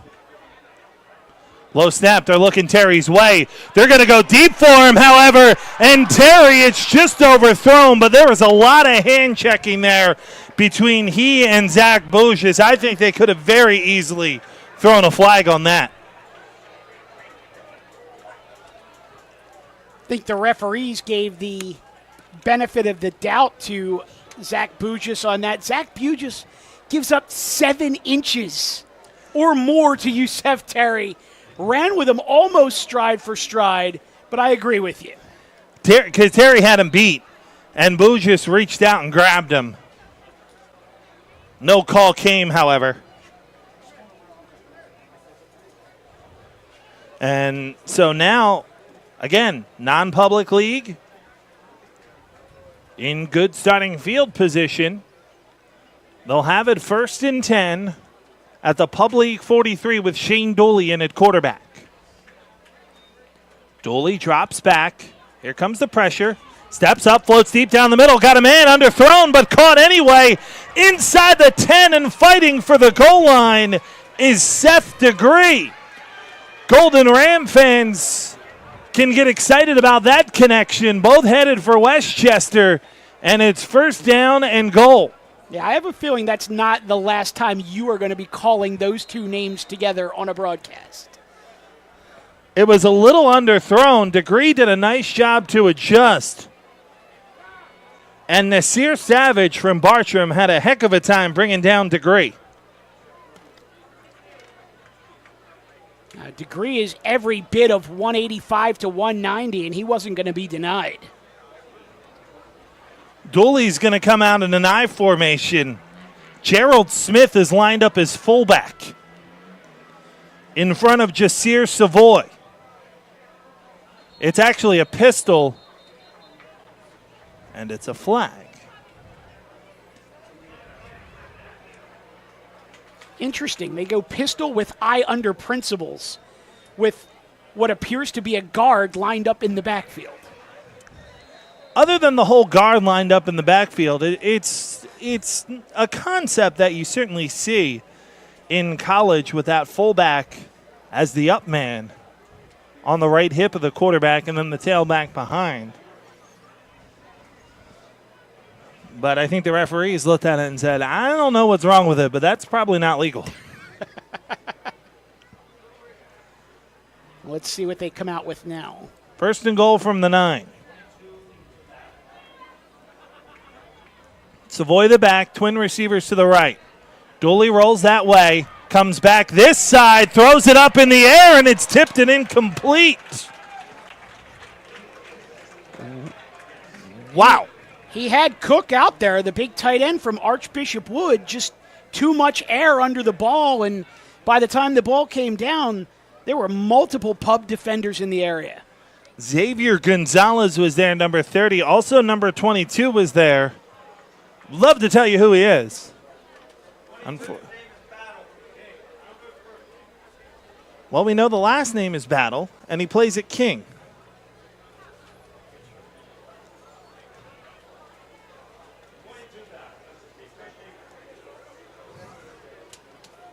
And it'll bring up a 2nd down and goal. We do not have him. First name's 22. 22 Battle. Sounds like an audible. 22 Battle. Dooley on 2nd and goal to the air once more. Maybe. Rolls out of pressure. Lost the football. He may have gotten it back. He did get the recovery all the way back at the 23. But man, oh man, this public league defensive line is dining on non-public offensive linemen. It's like the all-you-could-eat buffet.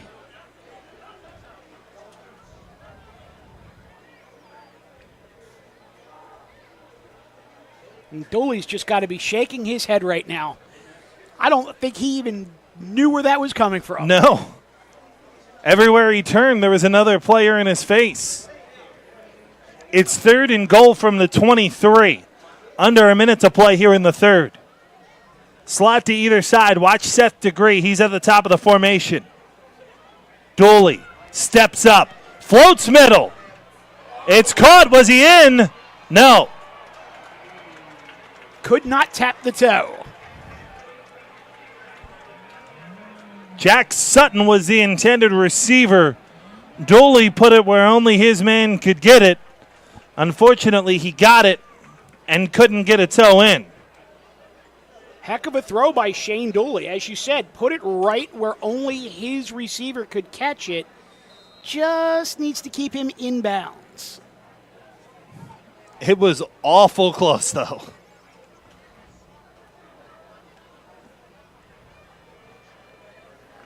It will be 4th down and goal from the 23. And they will go for it.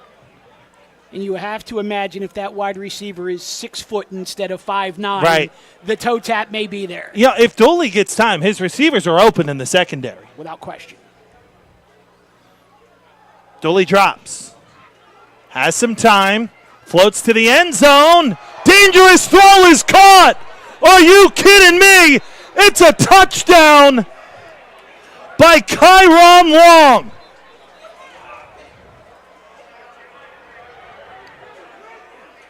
Mike, I don't know if Kyron Long was the intended receiver. It's coming back on a hold. But he was the one who intended to go get it.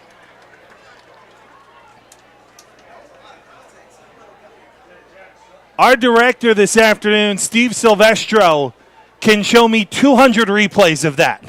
I won't get tired of it. What a play. There was about 4 players in among that football. I legitimately think he was looking for Seth Degree Yeah. on the cross, and Kyron Long just had sort of sat down on the corner of the end zone, and the ball came, and he just said, I'm going to get it. Unbelievable. There was also a player down on that, by the way.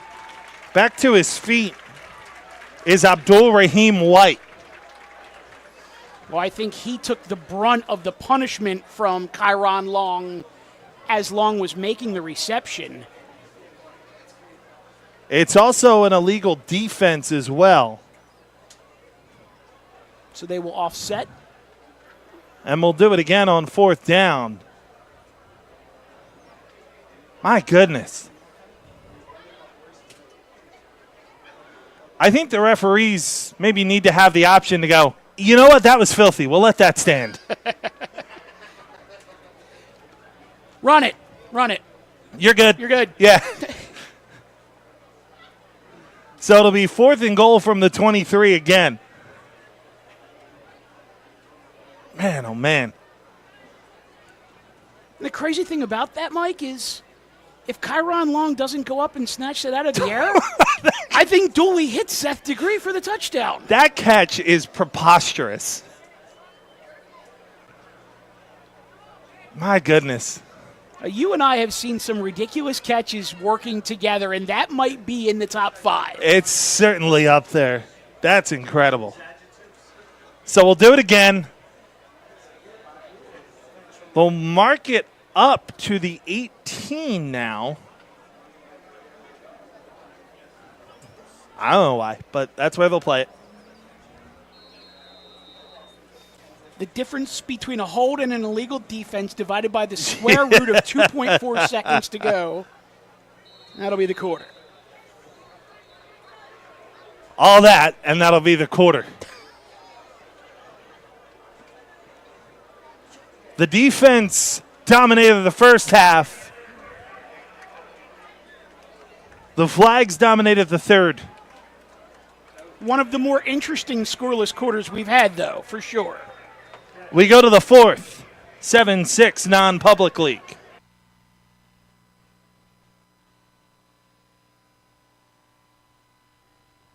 Hi, I'm Tommy Green, former pitcher for the Philadelphia Phillies.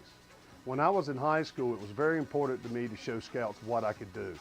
My friends at Payroll Service Solutions are huge supporters of high school sports and the Sports Fan Base Network. If you're a small to medium-sized business in need of a payroll company, contact Payroll Service Solutions. Not only will they take care of you, they will continue to support the community. For more information, contact Payroll Service Solutions at 215-624-0922 or 866-PAY-EASY.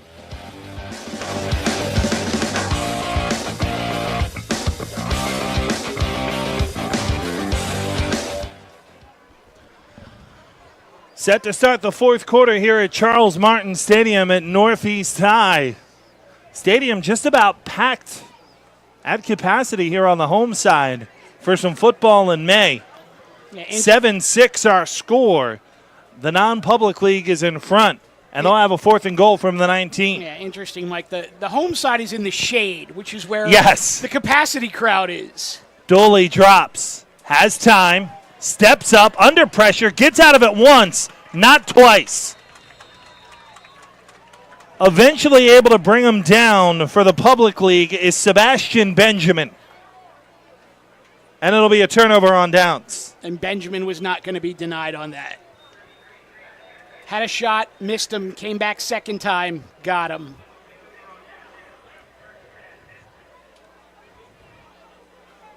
So Pub League will take over at their own 21, 1st and 10. Dooley drops, has time, steps up, under pressure, gets out of it once. Let's see if Nick Lincoln can dial up here with Tariq Bey.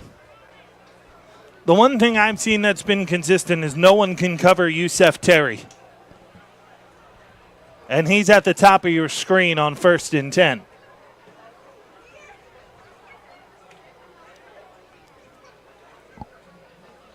Diawara in motion.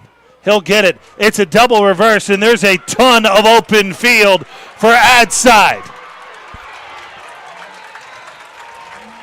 Down to the 46 before he's brought down by Harris Muhammad. Well, what can you dial up? How about a gain of 25?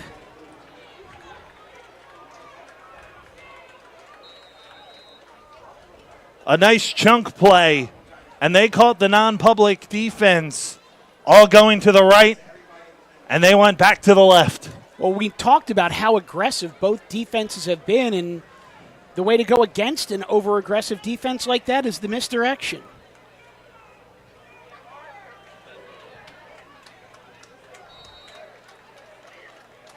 Toward midfield with the carry for the public league.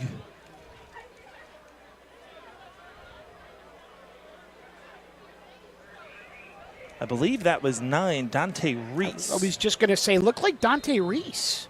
Who got the carry and gained about 4. 2nd down and 6 with 10:40 to play here in the 4th and final quarter. Reese, another one of those guys that they just list on their roster as an athlete that they could line up virtually anywhere. Jawan Anderson is the tailback this time. On a delay, Bay will take off. And he is crushed. That football might have come out. It did after Bay was lit up, but the public league recovered back at the 49-yard line. The number of that truck was 9. Is the tailback this time. Ryan Maloney on a delay. Bay will take off. Ryan Maloney dropped all 200 pounds of Penn Charter educated defensive linemen right on Bay's back. You said ball was out, and fortunately for Bay, one of his running backs trailing the play picked it up. Looked like he may even gotten an extra yard after he picked up the fumble, but now 3rd and 6 for the Pub. They're at their own 49. 3 receivers this side, as is the running back, Anderson. Bay drops. Buys some time as a flag comes down. Bay goes down the middle, and it's caught. Inside the 15 is Diawara. But you guessed it, it's coming back.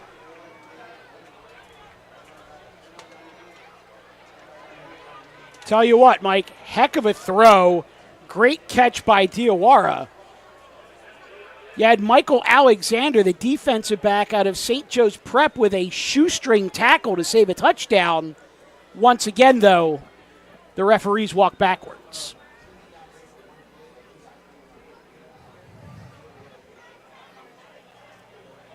Third and 16. I know it's an all-star game. I know player safety is of the utmost importance. Fans did not come to see flags. Third and 16. Bay drops, steps up, smoked and lost the ball. It's recovered by Thompson at the 42-yard line. Richard Colton came unblocked and knocked the football out. Thompson with the recovery, and the non-public team again gets the football in public territory. The word you used was smoked.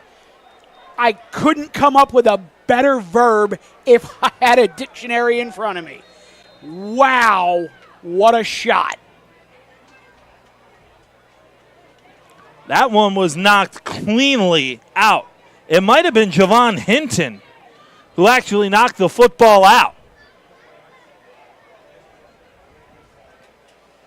Either way, non-public has the football, 1st and 10.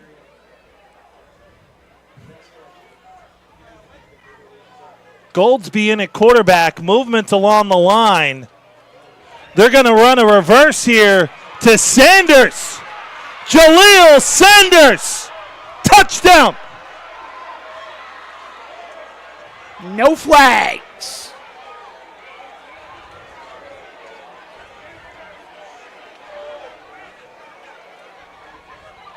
From 40 yards out, Sanders makes it a 13-6 game with the extra point pending. Interesting wrinkle there. They put a second quarterback on the field. They run the reverse to him. He hesitates as if he's going to throw and then realizes that the Red Sea has just parted in front of him. 40 yards untouched. The extra point is blocked again. Gavin Dioniso has had a rough day. 8:42 to play here in the fourth quarter. Non-public has padded their lead. It's now 13-6 here on the Sports Fanbase Network.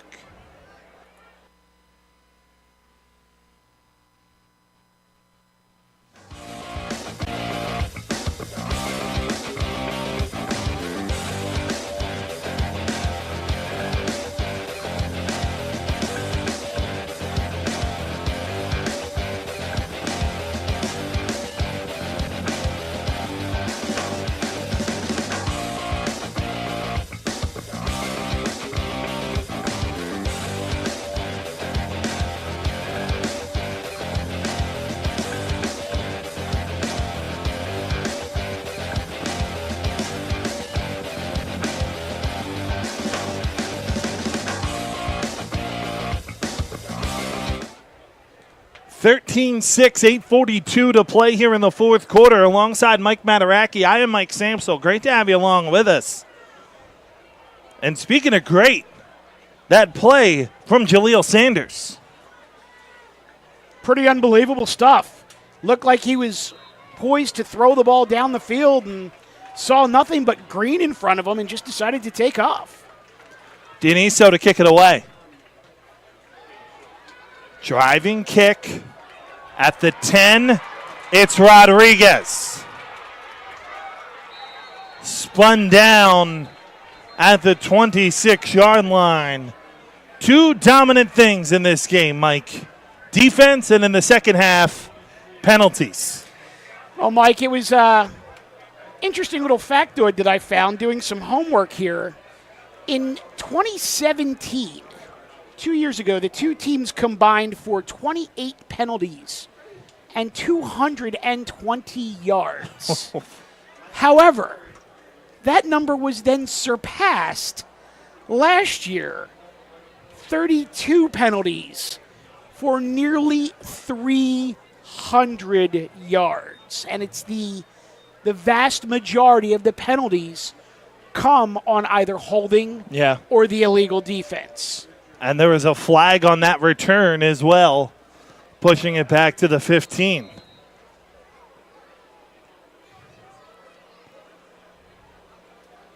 I've got a Coca-Cola on the over. Bay in the shotgun on 1st and 10. In motion is Allen. I think the football actually hit Allen as they were crossing, and the fumble was recovered for the Pub League in the scrum by Marlon White.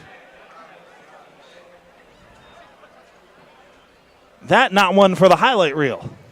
No, and interesting. I know we've talked about the scoring or lack thereof several times, and as we sit here with 8 minutes to go and a 13-6 score, looking back at last year, 38-20 seems like a lifetime ago. It does.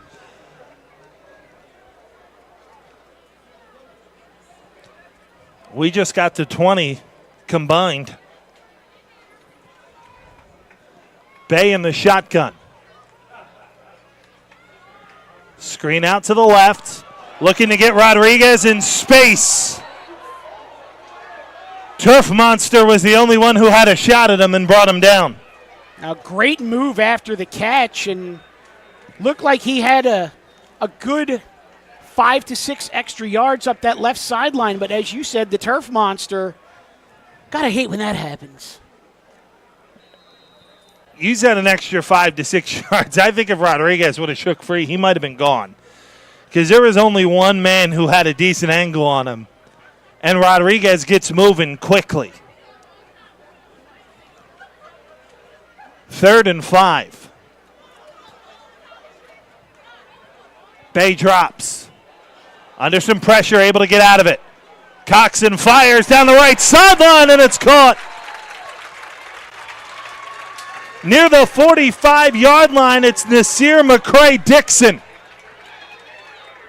A gain of 23 and a first down for the Pub League. The Bartram to Bartram connection. Bay to McCray-Dixon. Big gain. Pubs in business. 6:45 to play here in the fourth quarter. Pub trails by 7. Their only touchdown, they went for 2. Just worth noting. Bay in the shotgun. Hands it off. Up the middle is Symir Williams on the non-public side of midfield after a gain of 6. So what you're saying is that it's highly unlikely that this game ends in a tie. If it does, it won't be 13-13. Put that on the tee for you, partner. Yeah.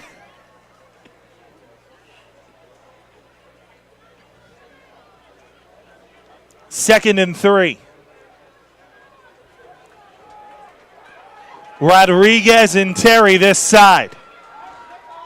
Flags come down as the first down is picked up by Williams.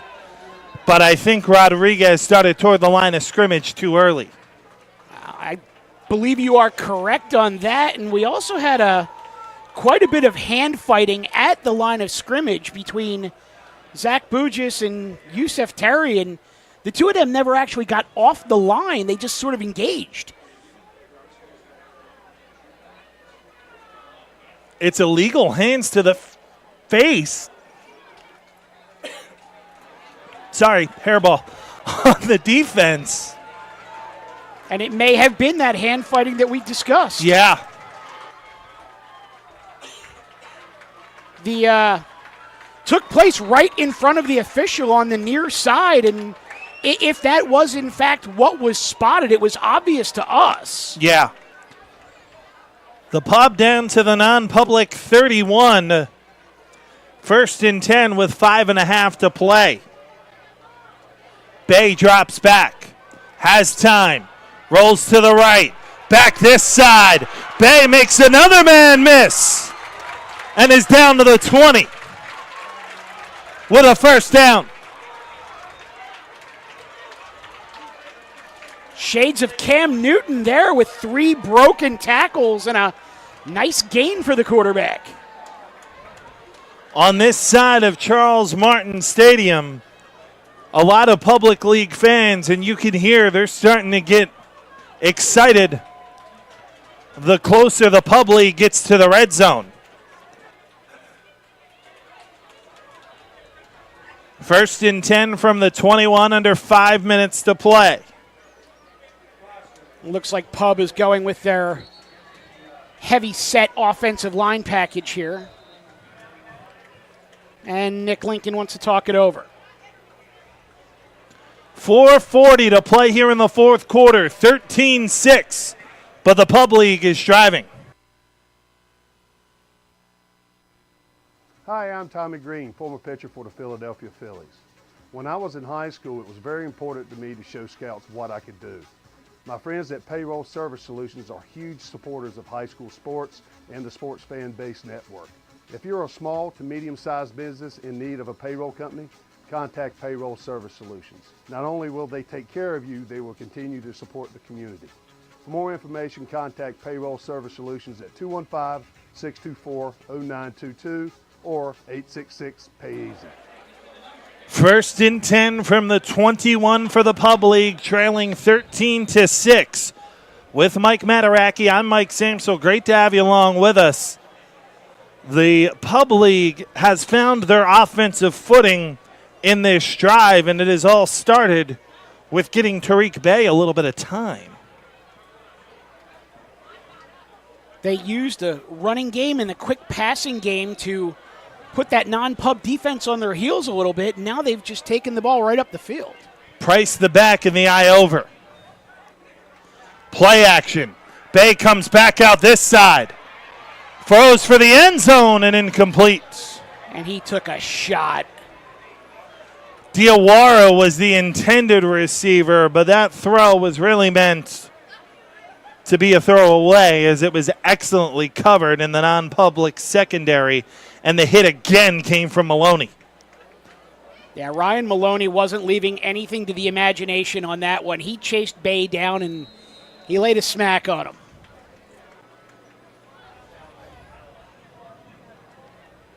Clock running with 4:25 to play here in the fourth quarter. It's 2nd and 10.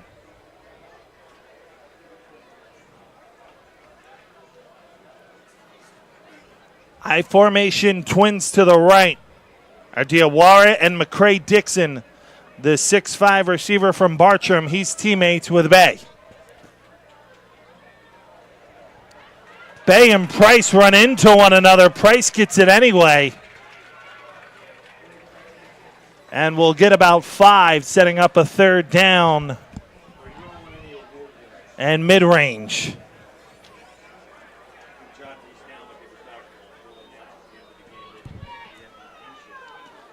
3rd and 7. Clock running. Big play here for the pub league.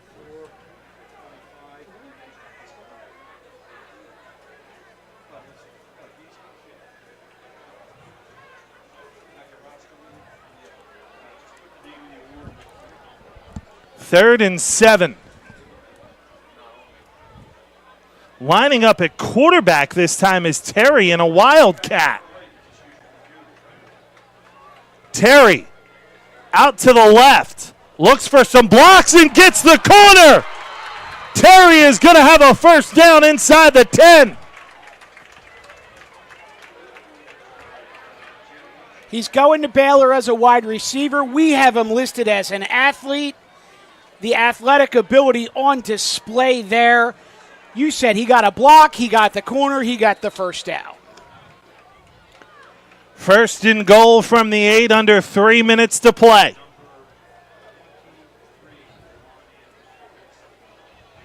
Bay needed a breather just for a play. Why not put the football in the hands of number 8? Regardless, I think it's apt to describe that young man as a football player. He's special. No question about it. I formation. The up back is Daniel Braggs. There is a flag down before the snap. Linesman indicating that it is an offsides call on the non-pub. We'll see what the official call is.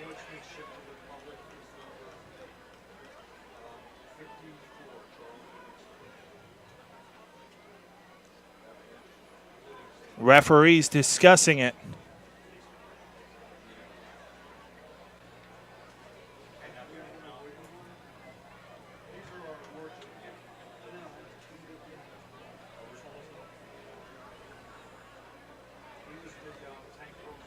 Interesting. Procedure on the offense. The initial indication from the official on the near side was offside after the huddle. It's an illegal procedure on the offense, so some motion drawing the defense off. Williams, the tailback, gets it from the 13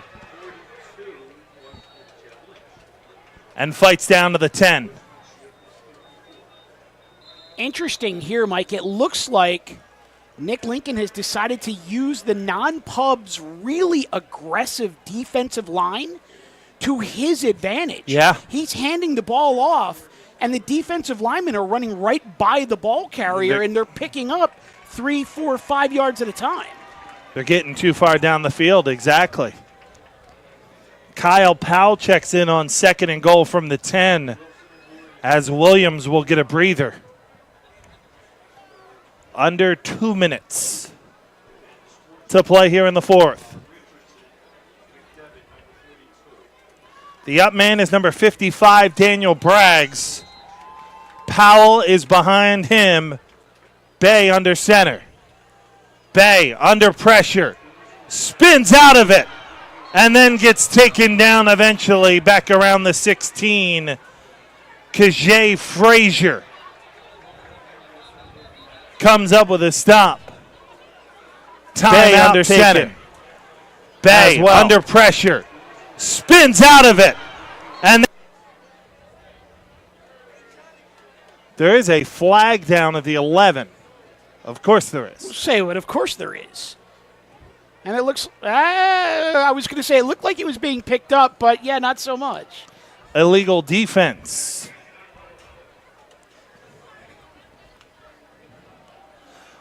Well, if the last 2 minutes of the first half were any indication, there's about 45 minutes left in this game.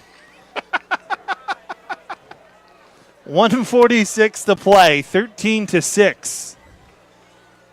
Pub League trails, but they've got it at the non-public 10. I will say this, for as much as we've been picking at the fact that there has been penalty after penalty after penalty, definitely one of the more entertaining 13-6 games For you sure. and I have been a part of.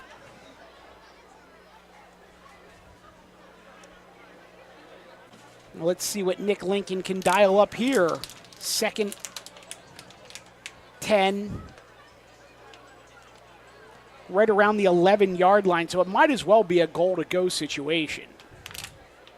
At least that's the initial signal. Scoreboard says second down from the 10. The marker on the field says third down from the 11. And the referees say it's May, man. I'm not used to getting this level of earful this time of year.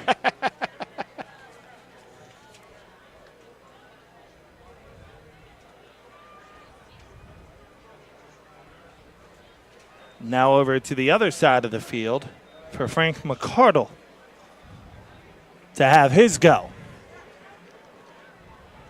It is second and goal from the 6 is the call. And Frank McCardle wants to know what exactly is going on here. fairly animated conversation given that it's an all-star game. Powell is the lone setback on the right hip of Bay.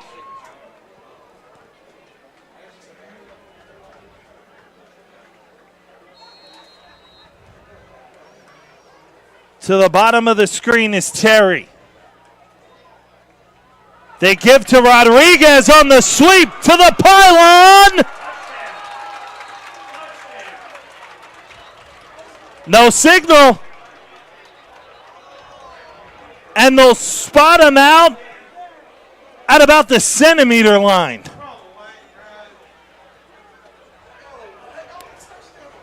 They give to Rodriguez on the sweep to the pylon. Binoculars. I thought he got in. I absolutely thought that ball crossed the plane before his knees hit. Clock halted with 1:32. He did. They give to Rodriguez on the sweep to the pylon. That is a no-doubt touchdown.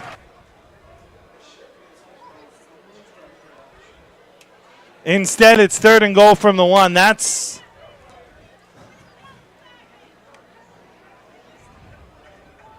I don't even think it's particularly close personally, Mike. No, I think the official may have put himself at a bad angle on that, but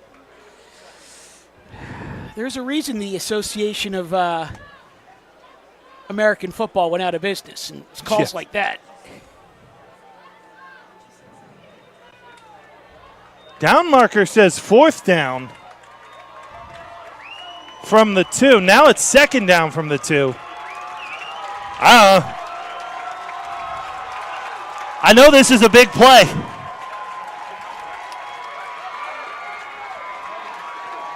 Powell is the back. I'm still trying to figure out how that ball's at the 2.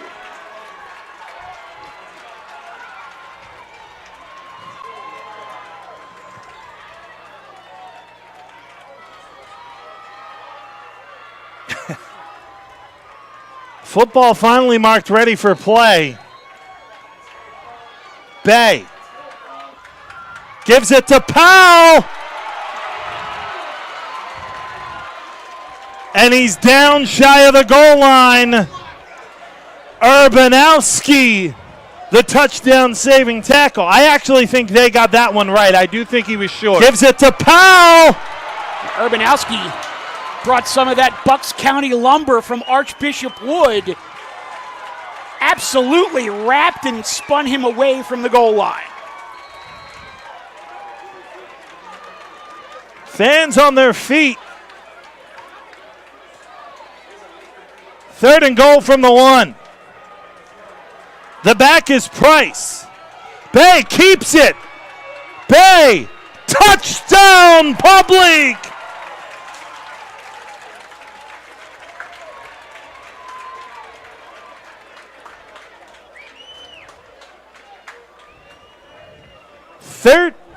The back 12. Is Price. Bay keeps Extra. It. Bay, touchdown.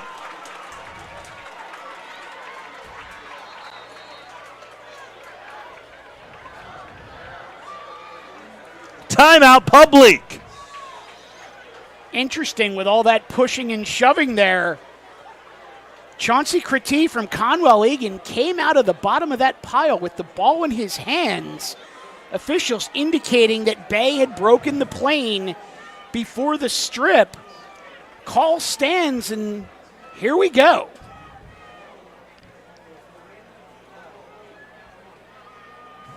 All-star game. Not a lot of offense. A whole lot of intensity. And now, high drama.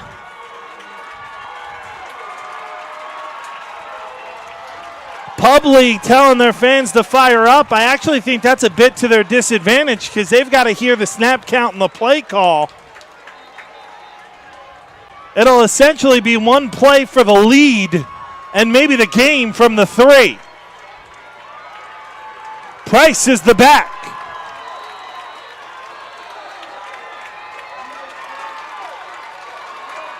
Timeouts.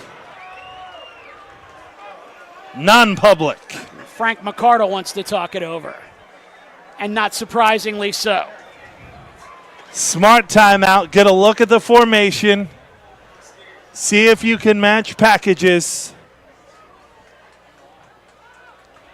See what the thought process is. Now, in the cat and mouse game, if I'm Nick Lincoln, I come out entirely spread this formation. I would go 4 wide here. Interesting that you say that, because I was about to say, if I'm Frank McCardle, I am basically finding the 4 largest bodies that I have on my roster and putting them in on the defensive line. In a game played with such grit, it looks like this game's going to be decided by grit. Bay under center. Williams the up back, Price the deep back. Bay gives to Price, and he's in for 2. Pub League leads with 45 to play. Gives to Price, and he's in. And Mike, a great job by Price taking the handoff, giving his line just a hair of time to set up the blocks, cutting it back to the left side, and he takes it in for the conversion.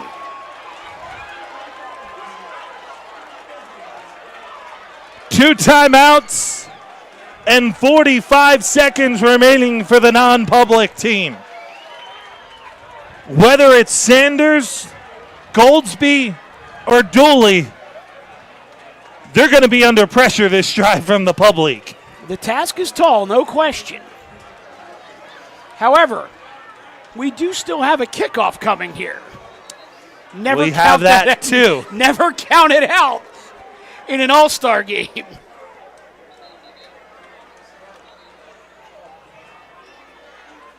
Wow. An incredible, incredible drive by the Pub League. Back deep to receive. Harris Muhammad is to the near side. To the far side is Jasir Savoy. Pub League fans raising all kinds of ruckus. Kickoff to the upman, fielded at the 35, across the 40, and across midfield all the way down to the 48 on the return is Richardson Lawrence. 37 seconds to play, 2 timeouts remaining, about half the field to go, and you start to also wonder, with the non-public team having the all-state kicker and punter, Gavin Dioniso, what is his range? He's also had definitely 1 kick block, I think 2. I'm thinking you probably need to pick up roughly 20 yards here.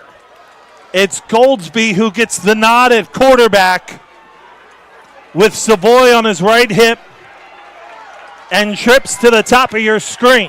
Goldsby is no stranger to these situations, Mike. Goldsby under pressure, gets away from the first wave.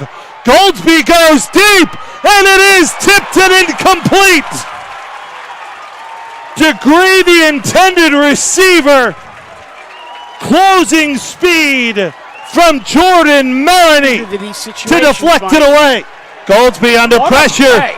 Gets away from the first wave. What a play by the defender to get out there and knock it away, or else that's 6 going the other way. Yeah.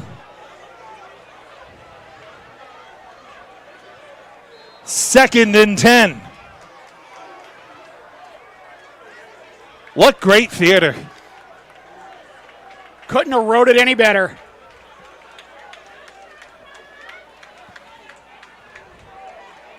Dooley will get this play.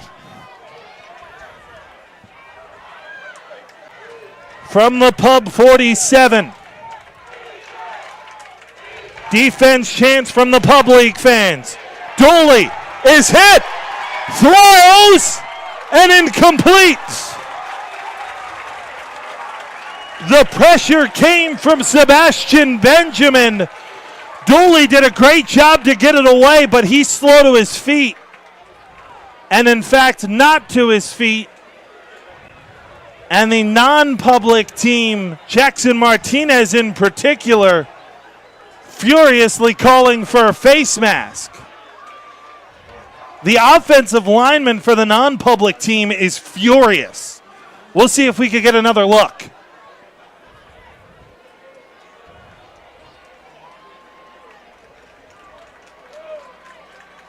Dooley back up.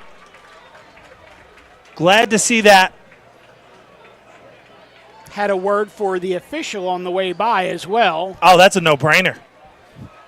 He had the face mask for a full 2 seconds.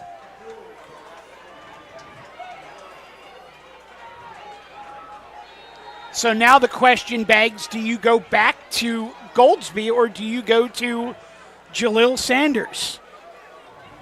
Or do you go both and see what you can dial up?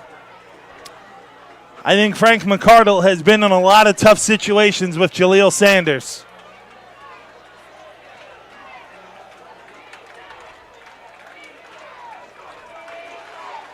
This, however, is Goldsby, and a flag is down. Ineligible substitution, or illegal substitution, I should say, on non-public. Driving them back into their own territory to the 48.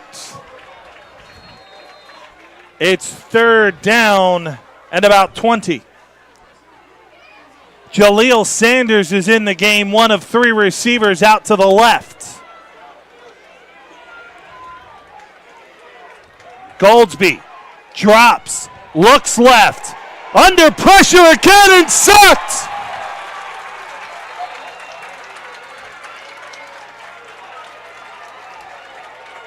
Sebastian Benjamin. There goes that man again. All over the field in the 4th quarter. It is 4th down.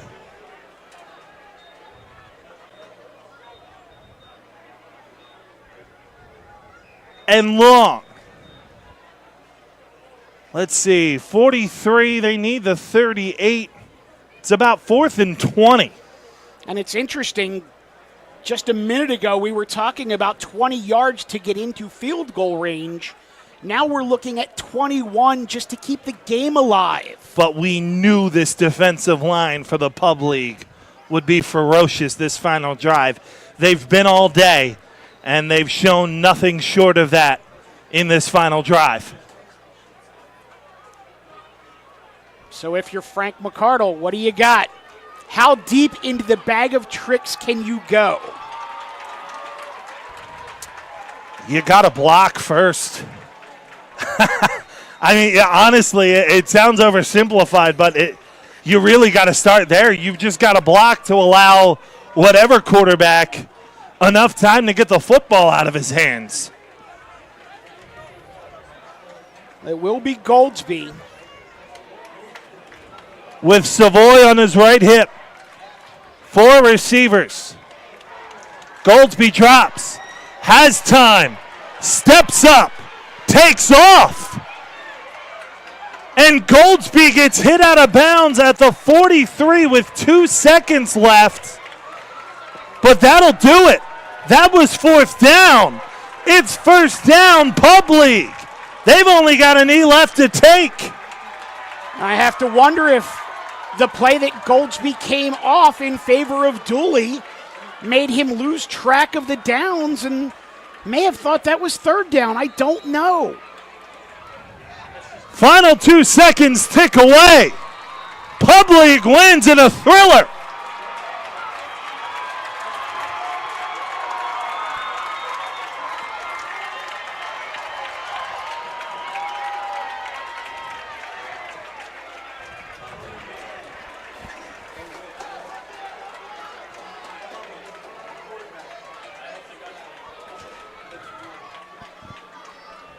14-13 the final. And the defense at the end for the Pub League, namely Sebastian Benjamin, comes through in the clutch. Benjamin out of Northeast, his home field, put on a show for the home crowd and took over the game in the fourth quarter.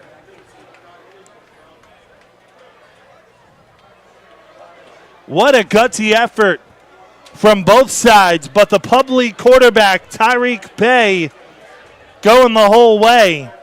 And Tyreek Bay, spectacular down the stretch. And not only was it the athleticism, the arm strength, but it was the speed, the leadership, the intangibles. Everything that coaches at the next level want to see, Tyreek Bay brought to this team in the second half.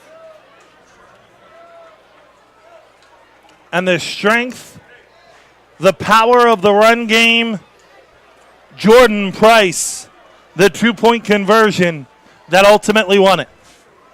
A lot of those same players that were playing on the defensive line that was so dominant made an appearance on the offensive line during that conversion and did a great job escorting Price in for the 2 points. What an awesome game. We thank you so much for joining us here on the Sports Fanbase Network. Mike and I will come back to wrap it up right after this.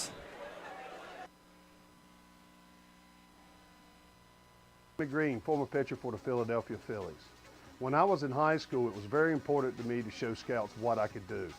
My friends at Payroll Service Solutions are huge supporters of high school sports and the Sports Fan Base Network. If you're a small to medium-sized business in need of a payroll company, contact Payroll Service Solutions. Not only will they take care of you, they will continue to support the community. For more information, contact Payroll Service Solutions at 215-624-0922 or 866-PAY-EASY. Hi, I'm Marty Bystrom, former pitcher for the Philadelphia Phillies. In my experience in Major League Baseball, I know how important it is for high school athletes to gain exposure. My friends at Payroll Service Solutions are huge supporters of high school sports and the Sports Fan Base Network. If you are a small to medium-sized business in need of a payroll company, contact Payroll Service Solutions. Not only will they take care of you, they will continue to support the community. For more information, contact Payroll Service Solutions at 215-624-0922 or 866-PAY-EASY.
What a game. Mike Samsel, Mike Mataraki back out here at Charles Martin Memorial Stadium. 14-13 the final. Pub League wins over the non-public team, and we'll take a look at some of the superlatives in today's game. And there's 4 MVPs to give out. So the first MVP we'll start out with is the offensive MVP for the non-public team. It's Jasir Savoy, and I think that's kind of a no-doubter. He was by far the best offensive player on the non-public team. Without question. I agree with that decision wholeheartedly. And the offensive MVP for the Pub League, as if it could be anyone else. Say, is there a question? Other than Tariq Bey. Well, Tariq Bey, we talked about him before the break. I mean, he was the straw that stirred the drink through the fourth quarter, and he's the one that got the job done. Defensive MVP for non-public is Ryan Maloney. We called his name a lot today. He was all over the field and made a huge impact. And when he did, he brought the lumber for sure. And speaking of huge impact, particularly down the stretch, for the defensive MVP for the Pub League, again, not much drama, it's Sebastian Benjamin. Talk about playing your last game on your home field, leaving it all on the field and going out with a bang. Great stuff there. Mike, before we go, I have a few here myself. The Jed Lynch Spirit Award for the non-pub goes to Bill Cook out of Archbishop Wood. And for the public league, it goes to Demetrius Williams out of Palumbo. The Hank Wilson Dedication Award for the non-pub goes to Anthony Cerruti out of St. Joe's Prep. And for the pub, it is Juwan Rodriguez out of Bartram. And finally, the Sportsmanship Award for the non-pub goes to Richardson Lawrence out of Bishop McDevitt. And for the public league, Charles Livingston out of Central. What a fun early evening here at Charles Martin Stadium. Our director this afternoon has been Steve Silvestro. The executive producer of the Sports Fanbase Network is Ari Bluestein. Want to thank the rest of our great SFBN crew for their work this afternoon and this evening here at Northeast High.